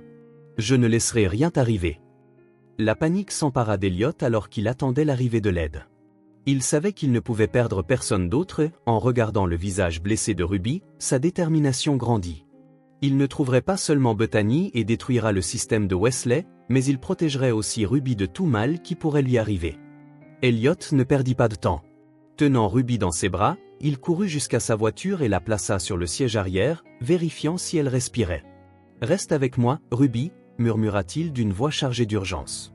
Ses mains tremblaient alors qu'il démarrait le moteur et démarrait à toute vitesse, ignorant complètement les feux rouges et les regards des autres conducteurs. « Ruby, s'il te plaît, réveille-toi » supplia-t-il, jetant rapidement un coup d'œil dans le rétroviseur pour voir si elle montrait des signes de conscience, mais elle resta immobile, sa respiration superficielle et son corps mou.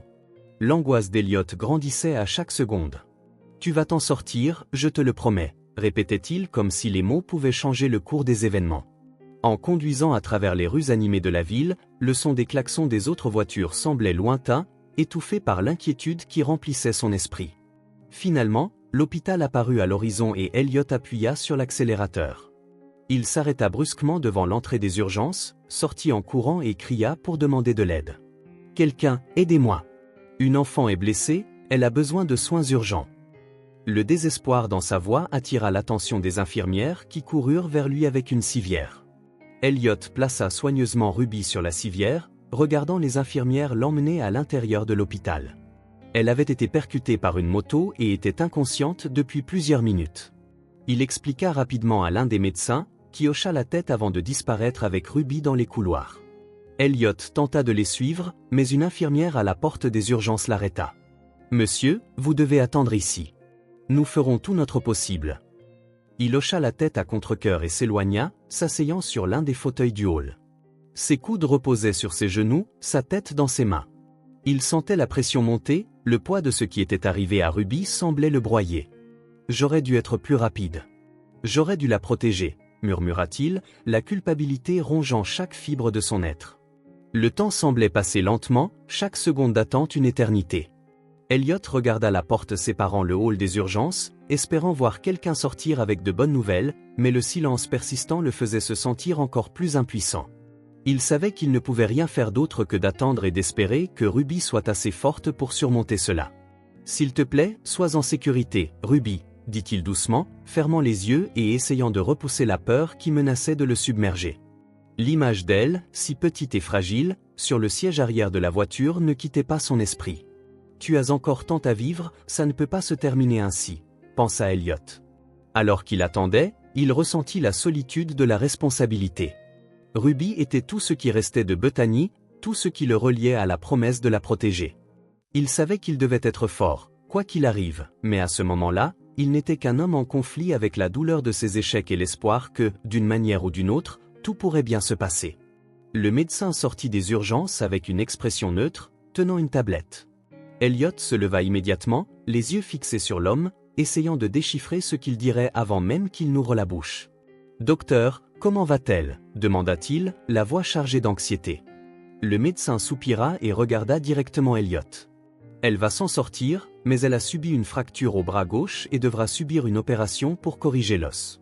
De plus, nous allons la garder sous observation en raison de l'impact du choc. Il n'y a aucun signe de blessures internes graves, mais le traumatisme peut être compliqué chez un enfant. Nous devons agir rapidement. » Elliot hocha la tête, ressentant un mélange de soulagement et de préoccupation. « Une chirurgie ? Mais c'est juste une enfant, est-ce dangereux ? C'est une procédure relativement simple mais nécessaire. L'os est désaligné et sans chirurgie, elle pourrait avoir des complications à l'avenir, expliqua le médecin. Notre équipe est expérimentée et nous ferons de notre mieux pour elle. » Elliot prit une profonde inspiration, essayant de se recomposer. « Faites ce qu'il faut, elle doit s'en sortir, » dit-il fermement avant de se recroqueviller dans le fauteuil du hall, sentant le poids de la situation. Le médecin sourit légèrement, essayant de transmettre de la confiance. « Nous préparons tout pour l'emmener au centre chirurgical. En attendant, je vous suggère de vous reposer un peu. Cela pourrait être une longue journée. » Mais se reposer était la dernière chose qu'Elliot pouvait imaginer. Il resta assis dans l'un des fauteuils du hall, mais se leva bientôt, incapable de rester tranquille. Ses yeux suivaient le va-et-vient frénétique des infirmières, leurs pas rapides résonnant sur le sol brillant et les sons étouffés des machines en arrière-plan. Tout semblait à la fois chaotique et surréaliste en même temps. Il passa ses mains dans ses cheveux, le cœur lourd de pensées qui ne cessaient de circuler. Ruby, si petite et fragile, était maintenant dans une salle pleine d'étrangers, affrontant quelque chose que même des adultes n'enduraient pas facilement. Ses pensées vagabondèrent vers Bethany, la femme qui, selon Ruby, s'était occupée d'elle comme une mère. Elliot essaya d'imaginer comment elle réagirait en apprenant ce qui se passait, si elle savait qu'il avait échoué à la protéger. Il marmonna doucement, sentant la tension dans sa poitrine augmenter. Il ferma les yeux un instant, essayant de rassembler ses forces, mais tout ce qu'il pouvait voir, c'était le visage effrayé et frêle de Ruby avant d'être emporté par les médecins. « J'ai promis de m'occuper d'elle, » dit-il pour lui-même, les mots semblant être une prière désespérée. Il serra le poing si fort que ses jointures blanchirent. Cette promesse faite dans un moment de détermination semblait maintenant comme une corde qui le liait et le poussait en même temps. Il ne pouvait plus échouer, pas avec Ruby. Peu après, une infirmière s'approcha de lui avec un formulaire. « Monsieur, nous avons besoin de votre signature pour autoriser la procédure, » dit-elle en tenant une tablette. Elliot regarda les papiers, les lettres se mélangeant dans sa vision fatiguée.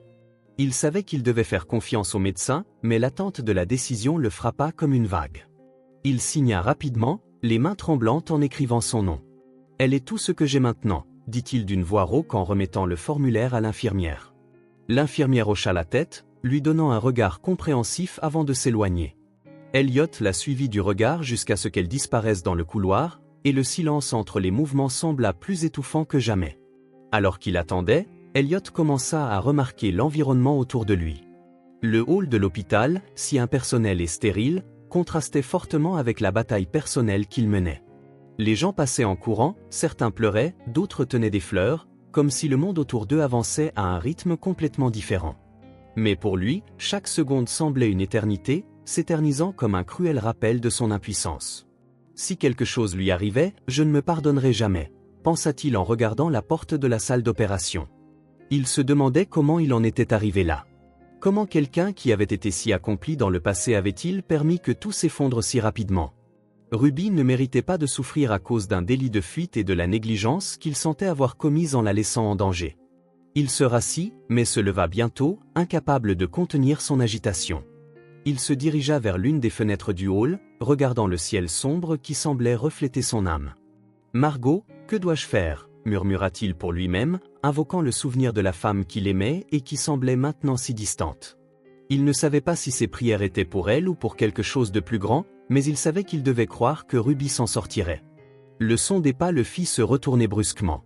Une infirmière passa en courant et il la suivit du regard jusqu'à ce qu'elle disparaisse dans un couloir.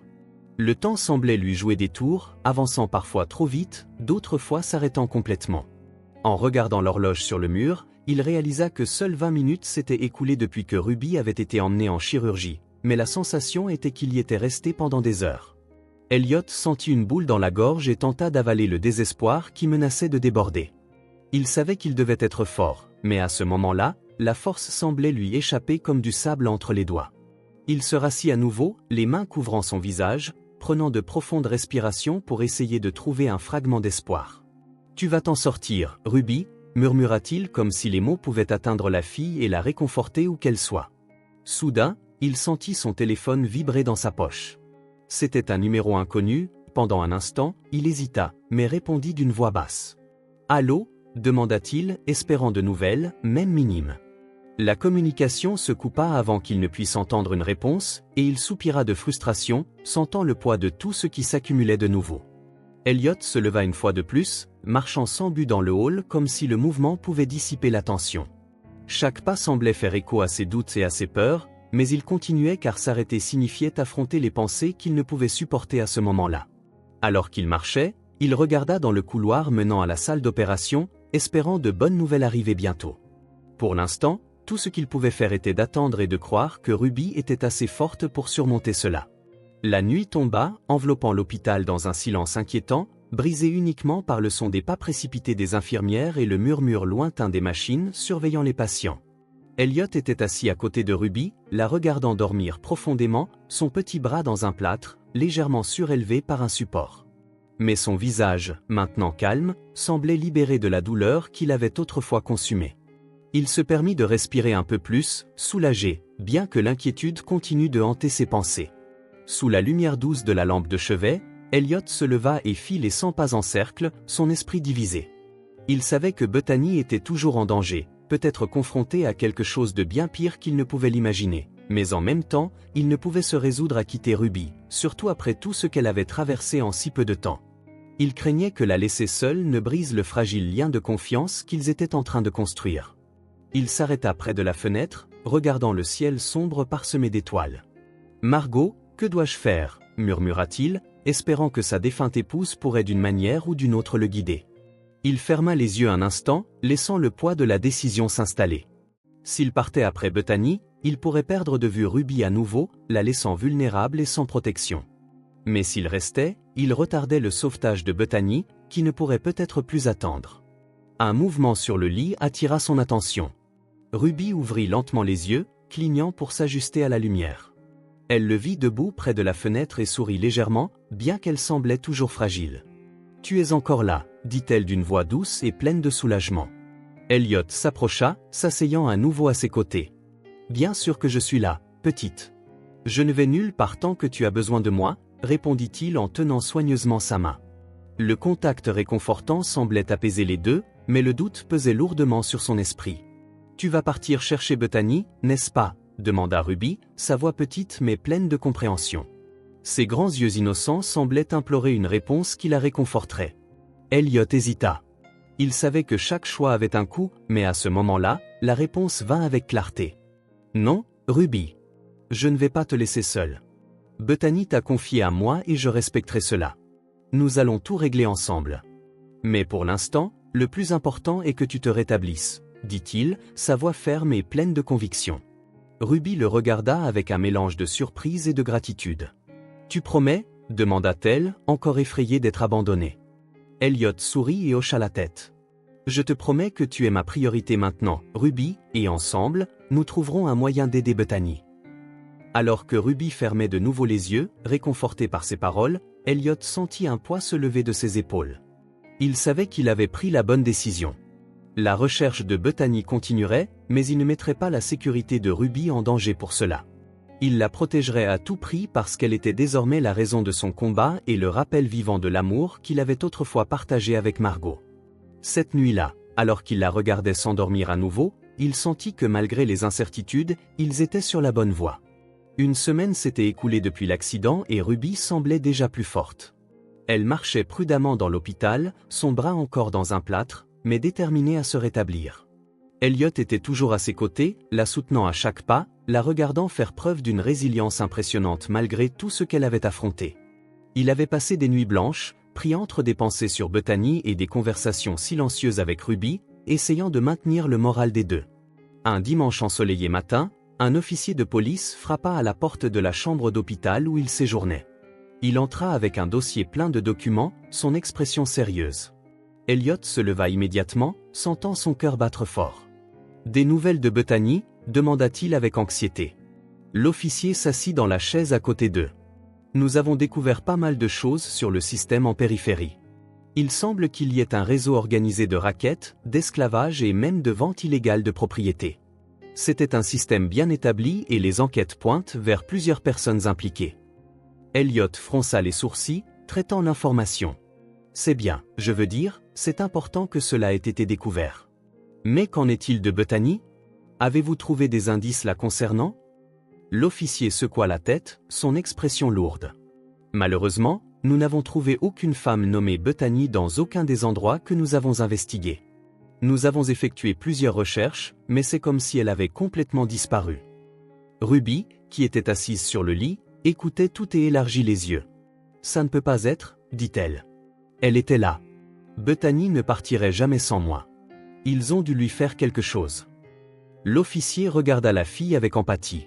« Je comprends votre inquiétude, mais il n'y a aucun dossier la concernant aux endroits que nous avons vérifiés. Cela ne veut pas dire que nous n'arrêterons pas de chercher.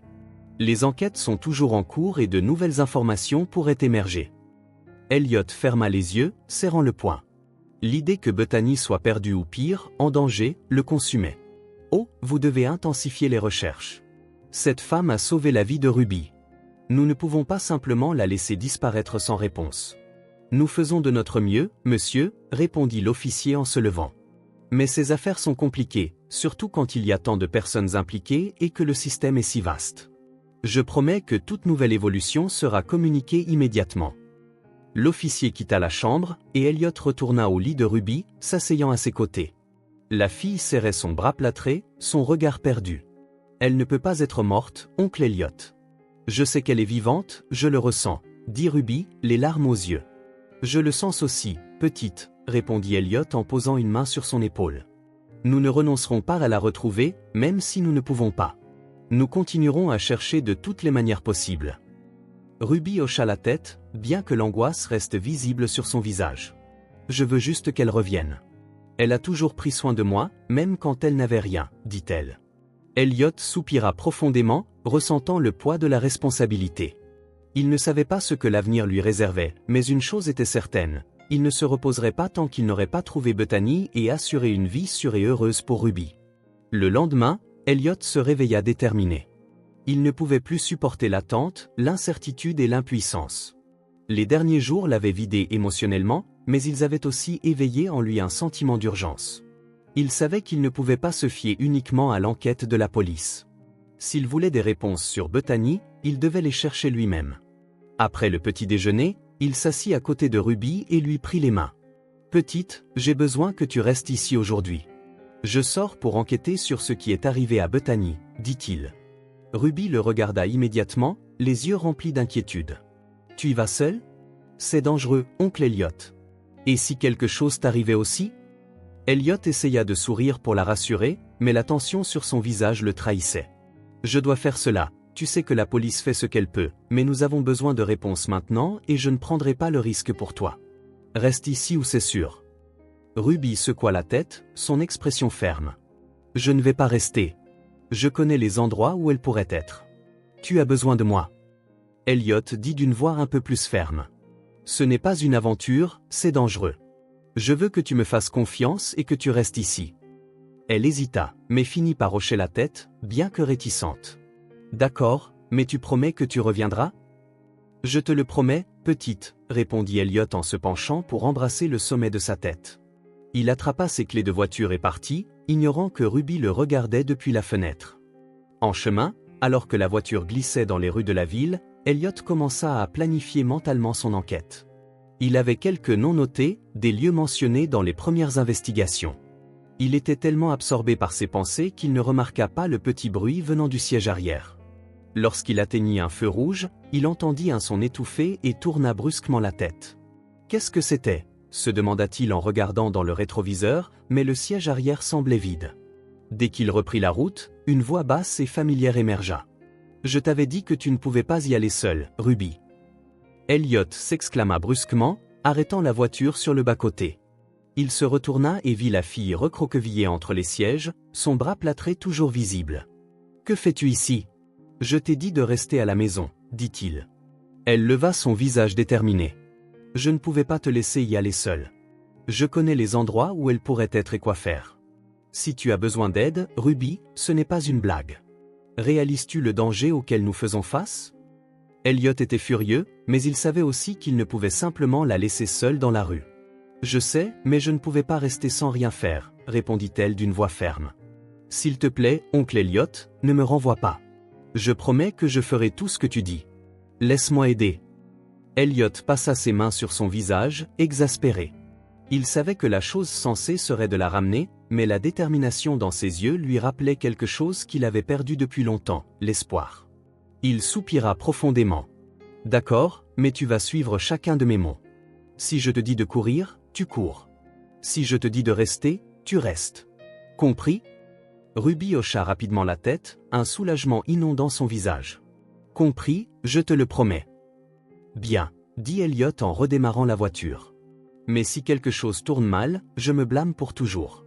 Alors, s'il te plaît, Ruby, ne me fais plus de peur comme ça. » Alors que la voiture avançait dans les rues en direction du premier lieu qu'Elliot voulait enquêter, ils restèrent tous les deux silencieux. C'était un silence chargé de tension mais aussi de complicité.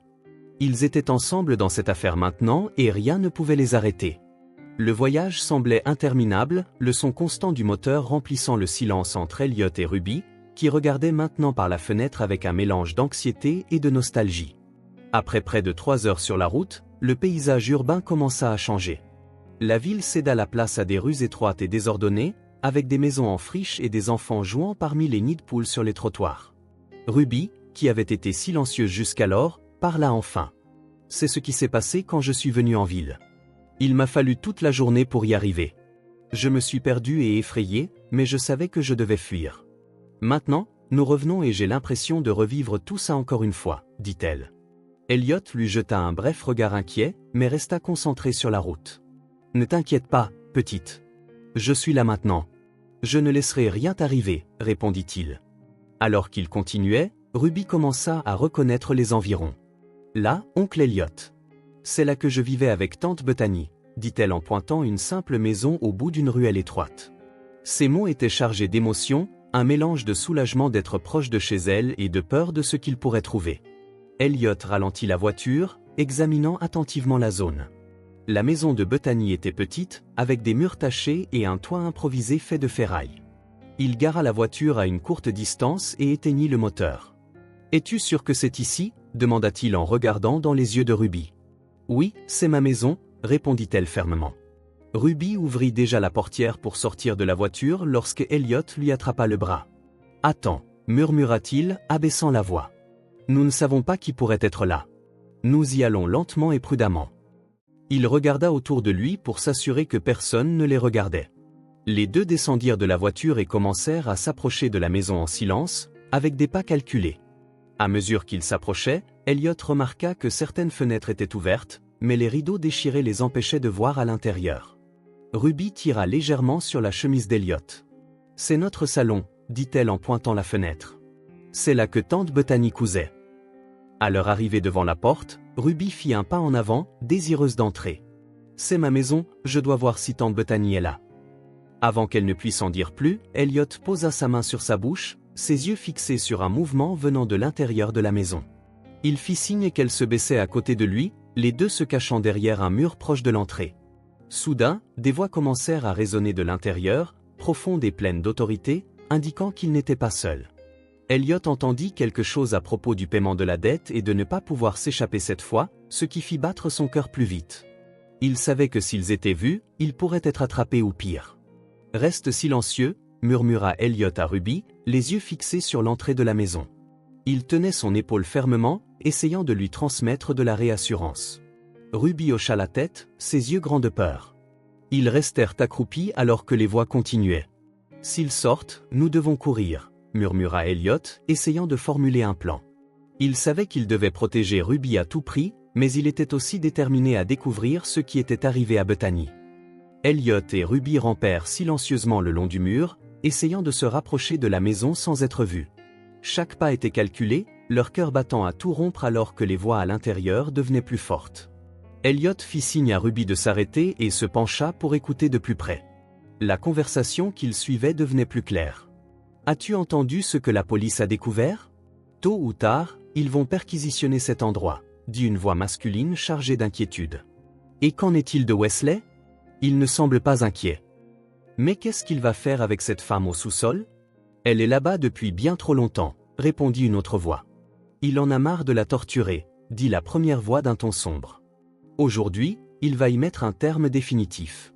Il veut brûler toutes les traces avant que les choses ne dégénèrent. Elliot sentit un frisson parcourir son échine.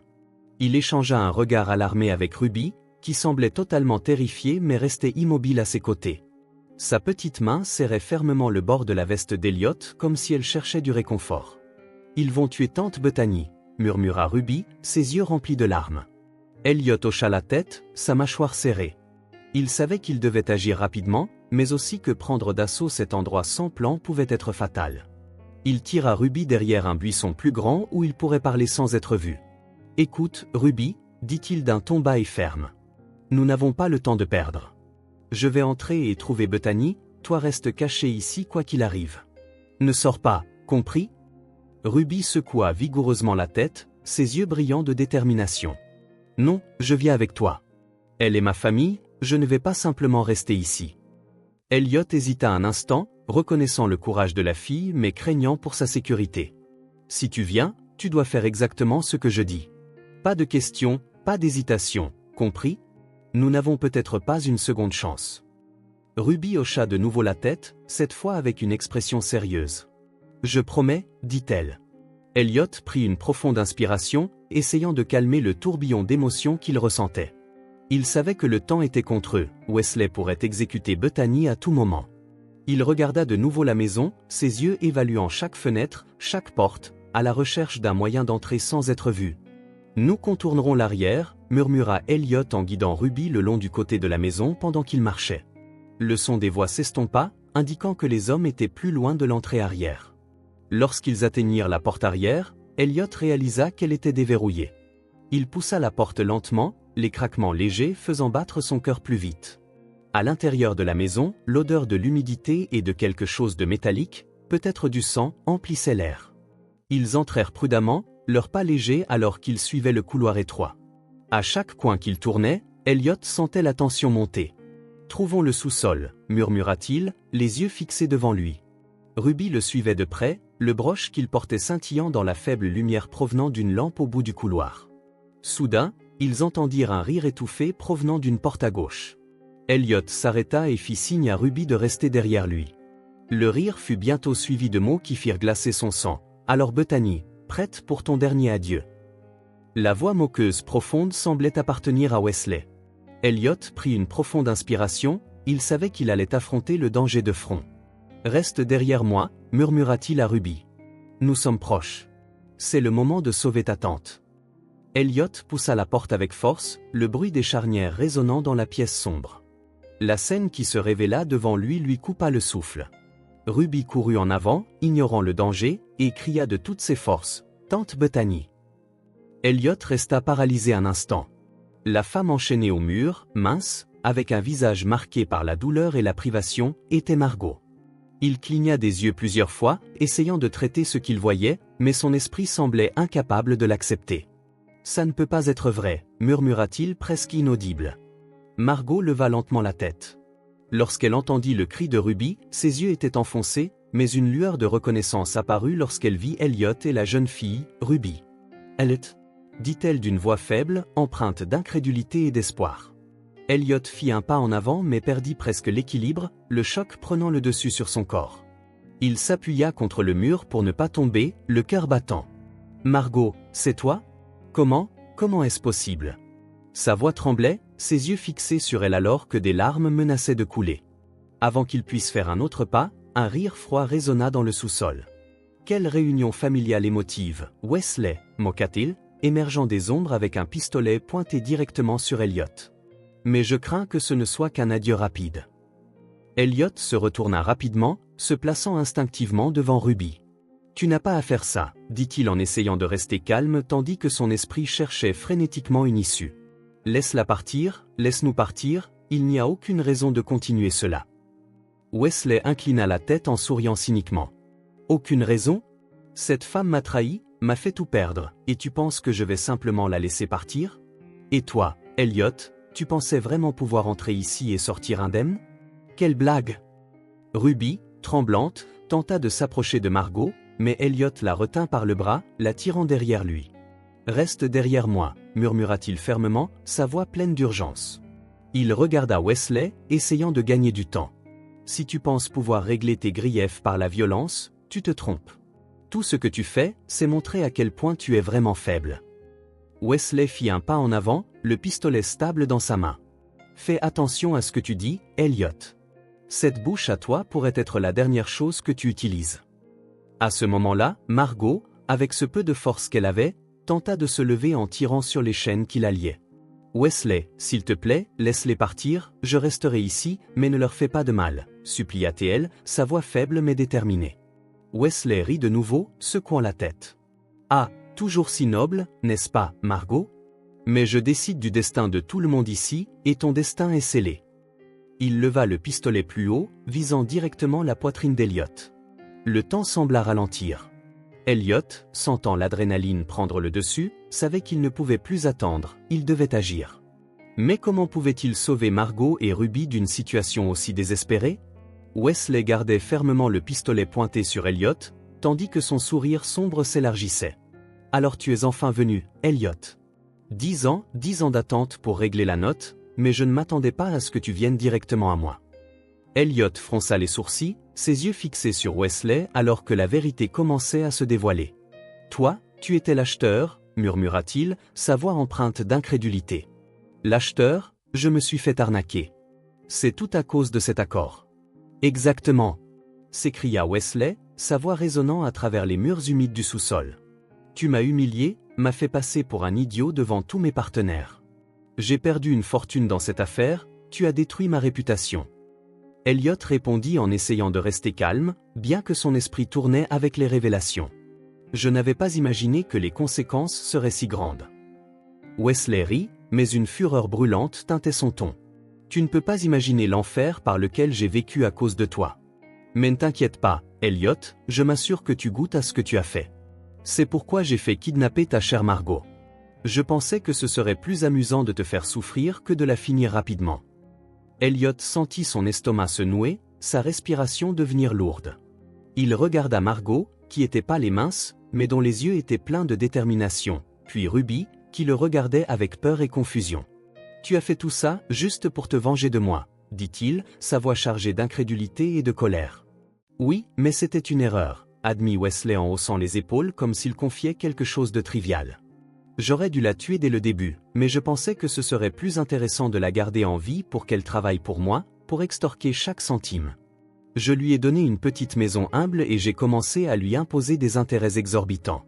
C'était amusant de la voir lutter pour survivre. » Il regarda Margot avec mépris. « Mais honnêtement, il aurait été mieux de la finir à l'époque, espèce de monstre, » s'écria Elliot en faisant un pas en avant. « Tu as ruiné sa vie, celle de Ruby, et maintenant tu veux tout finir comme si c'était un jeu. » Wesley éclata de rire sèchement. « Non, Elliot, ce n'était jamais un jeu, c'était la justice. Justice pour ce que tu m'as fait, Margot. Avec ce peu de force qu'elle avait, Margot leva la tête. Justice, murmura-t-elle, sa voix chargée d'indignation. Tu as détruit ma vie et tu oses encore appeler ça de la justice? Tu n'es rien d'autre qu'un lâche, Wesley, un homme amer qui utilise la douleur des autres pour cacher ses propres échecs. Les mots de Margot semblèrent être des lames pour Wesley. Un instant, il hésita, mais bientôt il éclata de rire de nouveau, comme s'il essayait de cacher tout reste de doute. C'est ce que tu penses? Alors pourquoi ne me remercies-tu pas, Margot? Tu es toujours en vie, n'est-ce pas? C'était ma décision de te garder en vie toutes ces années. J'aurais pu tout finir rapidement, mais nous y voilà. Elliot sentit sa rage grandir à chaque mot de Wesley, alimentant sa détermination. Il savait qu'il devait agir rapidement, mais comment sauver Margot et Ruby avec Wesley tenant le pistolet? Ses yeux balayaient le sous-sol à la recherche de quelque chose, n'importe quoi qu'il pourrait utiliser pour inverser la situation. Le bruit soudain de coups de feu venant de l'étage les fit tous geler un instant. Les murs tremblaient légèrement sous l'impact tandis que des cris et des pas précipités résonnaient dans la maison. Wesley tourna brusquement la tête vers le haut, son doigt toujours fermement sur la détente, mais ses yeux trahissaient une légère panique. « C'est la police, Wesley » grogna-t-il en détournant son regard d'Elliot et de Margot pendant une seconde. Ces idiots auraient dû gérer la situation à l'extérieur. C'est alors qu'Elliot vit sa chance. Avec toute la rage accumulée et l'adrénaline parcourant ses veines, il se jeta sur Wesley, le renversant au sol. Le pistolet fit feu, un coup ricocheta sur le mur, mais heureusement ne toucha personne. Ruby poussa un cri étouffé et courut se cacher derrière un vieux tonneau dans un coin du sous-sol. « Tu ne t'en sors pas avec ça, Wesley » cria Elliot en luttant pour arracher le pistolet de ses mains. Les deux roulèrent au sol, chacun essayant de prendre le dessus alors que le bruit de la bataille à l'étage continuait. Wesley était fort, mais Elliot était poussé par quelque chose de plus puissant, le désespoir de protéger ceux qu'il aimait. « Tu n'es rien, Elliot » cria Wesley en essayant de le repousser avec son coude. « J'aurais dû te finir, toi et ta femme, il y a 10 ans. Tu as déjà assez détruit. » Elliot répondit en serrant le poignet de Wesley alors qu'il tentait de dévier le pistolet. La sueur coulait sur leur visage et le bruit de leur corps s'écrasant contre le sol en béton semblait résonner dans le sous-sol. Margot, toujours enchaînée et visiblement faible, utilisa ce peu de force qu'elle avait pour crier « Elliot, fais attention !» Ruby, cachée dans le coin, observait la scène avec de grands yeux, les mains tremblantes alors qu'elle essayait de décider si elle devait quitter sa cachette. Elle savait qu'elle ne pouvait pas aider directement, mais son cœur se brisait en voyant Elliot se battre avec tant de férocité. Finalement, avec un effort désespéré, Elliot parvint à tordre le poignet de Wesley, faisant tomber le pistolet au sol avec un bruit métallique. Les deux se séparèrent un instant, tous deux haletants. Wesley tenta de reprendre le pistolet, mais Elliot était plus rapide, le frappant et le faisant rouler à travers le sous-sol. « C'est fini, Wesley » dit Elliot en se relevant difficilement, mais toujours prêt à continuer de se battre si nécessaire. « Tu penses avoir gagné, Wesley » ricana-t-il alors qu'il était à terre. « Tu ne comprends pas, hein? J'ai toujours un plan. Tu penses que la police va te sauver? Il n'arrive jamais à temps pour arranger quoi que ce soit. » Soudain, le bruit de pas descendant les escaliers résonna dans le sous-sol. Elliot se retourna rapidement, prêt à réagir, mais au lieu de voir d'autres sbires de Wesley, c'était la police, armes dégainée. « Personne ne bouge » cria l'un d'eux en pointant directement Wesley. Wesley leva lentement les mains, son sourire moqueur s'estompant alors que les officiers l'entouraient. « On dirait que ta chance est finie, Elliot » murmura-t-il, les mains toujours tremblantes après le combat. Les officiers menottèrent Wesley alors qu'il continuait à proférer des menaces. « Ce n'est pas fini, Elliot. Tu as peut-être gagné cette bataille, mais je reviendrai. Je reviens toujours.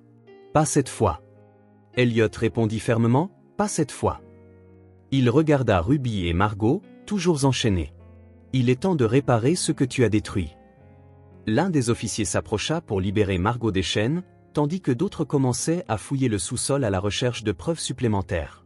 Elliot courut vers Margot, la tenant doucement alors que des larmes coulaient sur son visage. « Je t'ai trouvé, Margot, je t'ai trouvé. » Ruby sortit de sa cachette et courut les embrasser. C'était un moment de soulagement, même s'il restait encore beaucoup à régler. Mais à cet instant, ils étaient de nouveau ensemble et c'était suffisant. La voiture traversa les rues alors que la nuit céda enfin la place à l'aube. Le silence à l'intérieur du véhicule était lourd, mais pas de tristesse, c'était le poids de tout ce qu'ils avaient vécu. Ruby dormait profondément sur le siège arrière, enveloppée dans une couverture qu'Elliot avait prise à un officier avant de partir.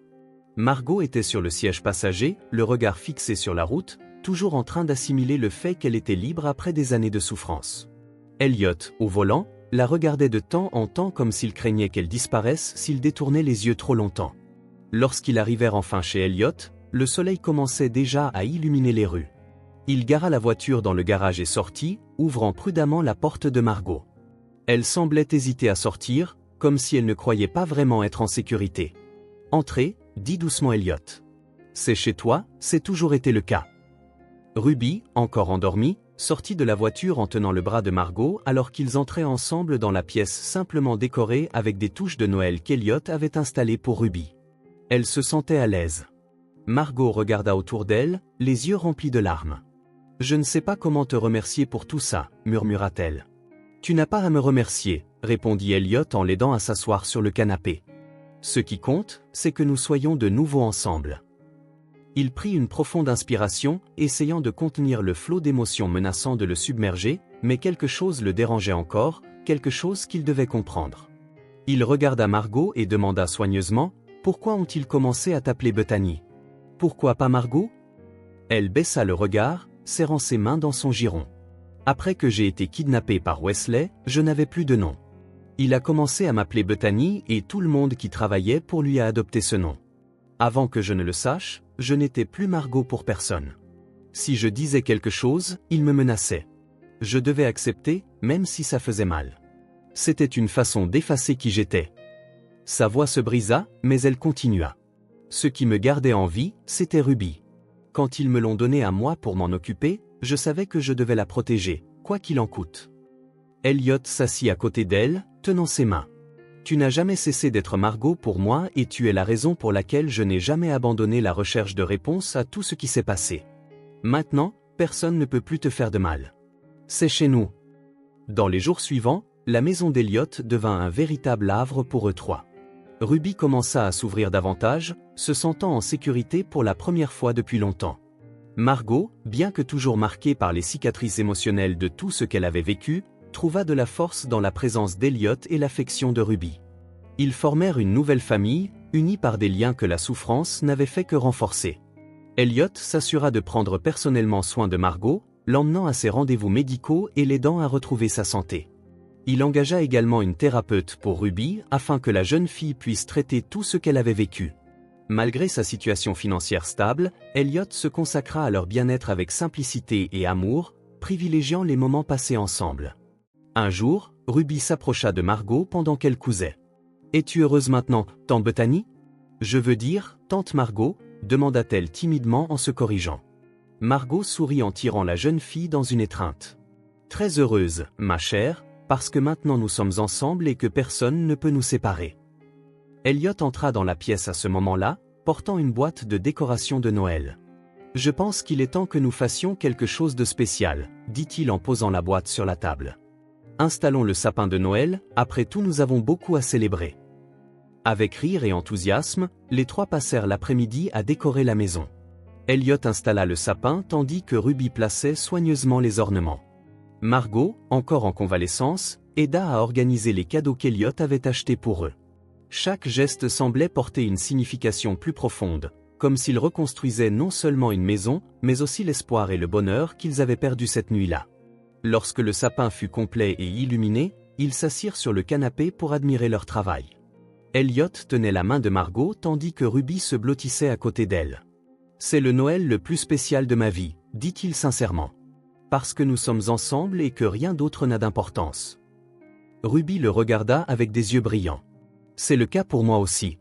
Merci de m'avoir sauvé, papa. » Les mots de l'enfant touchèrent profondément Elliot. Il n'avait jamais pensé à lui-même comme un père pour elle, mais il réalisa que c'était exactement ce qu'il était devenu. « Je serai toujours là pour toi, ma petite. Toujours. » Dans les mois qui suivirent, la vie d'Elliot, Margot et Ruby commença à se reconstruire de manière solide et pleine d'espoir. L'impact de tout ce qu'ils avaient vécu se transforma en motivation pour créer quelque chose de significatif. Elliot, déterminé à faire une différence, utilisa ses ressources pour fonder une organisation dédiée à aider les familles qui, comme la sienne, avaient été victimes d'exploitation et de maltraitance. Il savait qu'il ne pouvait pas effacer le passé, mais il pouvait s'assurer que d'autres aient une chance de le surmonter. Margot devint une partie essentielle de la nouvelle organisation, offrant un soutien émotionnel aux victimes et partageant sa propre histoire comme exemple de résilience. Son expérience était un phare d'espoir pour ceux qui pensaient ne pas pouvoir se relever. Voir les vies qu'ils aidaient se transformer lui donnait un sens à sa vie qui avait été perdue pendant les années de souffrance. Peu à peu, elle réalisa que sa douleur s'était transformée en force. Ruby, à son tour, commença à fréquenter l'école, un rêve qui semblait impossible il n'y a pas si longtemps. Au début, elle ressentait de la peur et de l'insécurité, mais avec l'encouragement constant d'Elliot et Margot, elle trouva sa confiance. Elle devint une élève dévouée, avide d'apprendre et de construire un avenir qui semblait désormais plus lumineux. Elle découvrit également la peinture comme moyen d'exprimer ses émotions et de revivre les bons moments de son histoire. Ses œuvres commencèrent à gagner en reconnaissance, et Elliot, fier, décida de les exposer au nouveau siège de l'organisation. L'impact de l'organisation grandit rapidement. Les personnes autrefois marginalisées par la société commencèrent à trouver du soutien et des opportunités. La communauté, autrefois marquée par la peur et l'exploitation, commença à prospérer avec espoir. Elliot sentit qu'il réhabilitait enfin les erreurs du passé en offrant quelque chose de tangible et de durable à ceux dans le besoin. À l'approche de Noël, la famille décida d'organiser une fête chez eux. C'était la première fois qu'Elliot ouvrait les portes de sa maison à autant de personnes depuis que tout avait changé. La maison était décorée de lumières brillantes et un énorme sapin était placé au centre du salon. Margot et Ruby menaient les préparatifs, transformant l'espace en un refuge chaleureux et accueillant. La nuit de la fête, amis, voisins et personnes aidées par l'organisation remplissaient la maison de rires et de conversations animées. Ruby, radieuse dans une robe bleue que Margot avait cousue, courait dans le jardin illuminé, montrant sa dernière peinture à quiconque voulait la voir. « Regarde, c'est tante Margot qui m'apprend à coudre », expliqua-t-elle en montrant les détails vifs de son travail. Margot, tout en aidant à servir les invités, ressentait une joie qu'elle n'avait pas éprouvée depuis des années. Ce n'était pas seulement une célébration, c'était une confirmation qu'ils avaient surmonté l'adversité et créé quelque chose de nouveau et de beau. Elliot, observant la scène, ressentit une profonde gratitude pour tout ce qu'ils avaient accompli. À minuit, il leva son verre de vin pétillant, sa voix résonnant fermement et émotionnellement à travers le hall décoré. La musique s'arrêta doucement et les verres des invités, en main, tournèrent leurs regards vers lui. À ses côtés, Margot et Ruby tenaient leurs propres verres, des sourires sur leurs visages illuminés par les lumières du sapin de Noël. Elliot prit une profonde inspiration avant de commencer à parler, ressentant le poids du moment. « Je veux remercier chacun d'entre vous d'être ici aujourd'hui, » dit-il, la voix étranglée par l'émotion alors qu'il regardait les visages familiers dans la pièce. Le hall, éclairé par les lumières de Noël et orné de décorations soigneusement choisies, semblait embrasser chaque mot avec révérence. Ce moment n'est pas seulement pour célébrer Noël, mais pour réfléchir au pouvoir de la vie, de la surmonter et surtout de l'amour. Un amour qui a le pouvoir de nous transformer, de nous donner la force d'avancer même lorsque tout semble perdu. Il fit une pause, ses yeux parcourant les invités qui étaient devenus si importants pour son parcours. Je regarde autour de moi et vois des visages qui ont été avec nous dans les moments les plus difficiles, dans les jours où il semblait n'y avoir aucune issue. Chacun d'entre vous a joué un rôle vital dans notre histoire. Vous nous avez soutenus, inspirés, donné des raisons de croire. Je veux que vous sachiez que personne n'accomplit rien seul et nous en sommes la preuve vivante. Elliot se tourna vers Margot et Ruby, qui se tenaient à ses côtés, rayonnantes de bonheur et d'émotion. Mais il y a deux personnes ici qui méritent un remerciement spécial, continua-t-il, sa voix plus forte maintenant mais toujours empreinte de tendresse. Il prit la main de Margot et sourit. « Margot, tu es ma forteresse, ma lumière dans les jours les plus sombres. Tu es la raison pour laquelle je n'ai jamais abandonné, même quand cela semblait impossible. Et Ruby, dit-il en se tournant vers la jeune fille qui le regardait avec admiration, tu as apporté couleur et joie dans nos vies. Tu es notre cadeau le plus précieux et chaque jour tu nous apprends la véritable signification de l'espoir et de la résilience. » Des applaudissements éclatèrent dans tout le hall, chaleureux et sincères. Certains essuyaient discrètement les larmes qui coulaient. Touchée par les mots d'Elliot, Margot se pencha pour lui donner un baiser doux sur la joue, ses yeux brillants de fierté et d'amour. Ruby serra timidement sa main et sourit, le genre de sourire qui exprimait à la fois gratitude et bonheur. Elliot abaissa son verre et enveloppa les deux dans une étreinte serrée. Il se pencha légèrement pour murmurer « Nous sommes invincibles ». Sa voix était basse mais pleine de détermination. Ensemble, nous pouvons affronter tout ce que l'avenir nous réserve. La fête continua avec une énergie renouvelée, les rires résonnant à travers les pièces, mêlés au son de la musique et des histoires célébrant la vie et l'unité. Ruby, pleine d'enthousiasme, courait d'un côté à l'autre, montrant ses récentes peintures à quiconque voulait les voir. Chaque peinture semblait raconter un petit morceau de son histoire et elle était fière de les partager avec les personnes autour d'elle. Plus tard, lorsque les activités commencèrent à se calmer, Ruby finit par succomber à la fatigue. Elle s'endormit dans les bras de Margot, le visage paisible et un léger sourire sur les lèvres. Elliot observa la scène avec une tendresse indescriptible, attrapant une couverture et couvrant soigneusement la jeune fille. Il resta immobile un instant, absorbant le calme et la paix que l'image dégageait.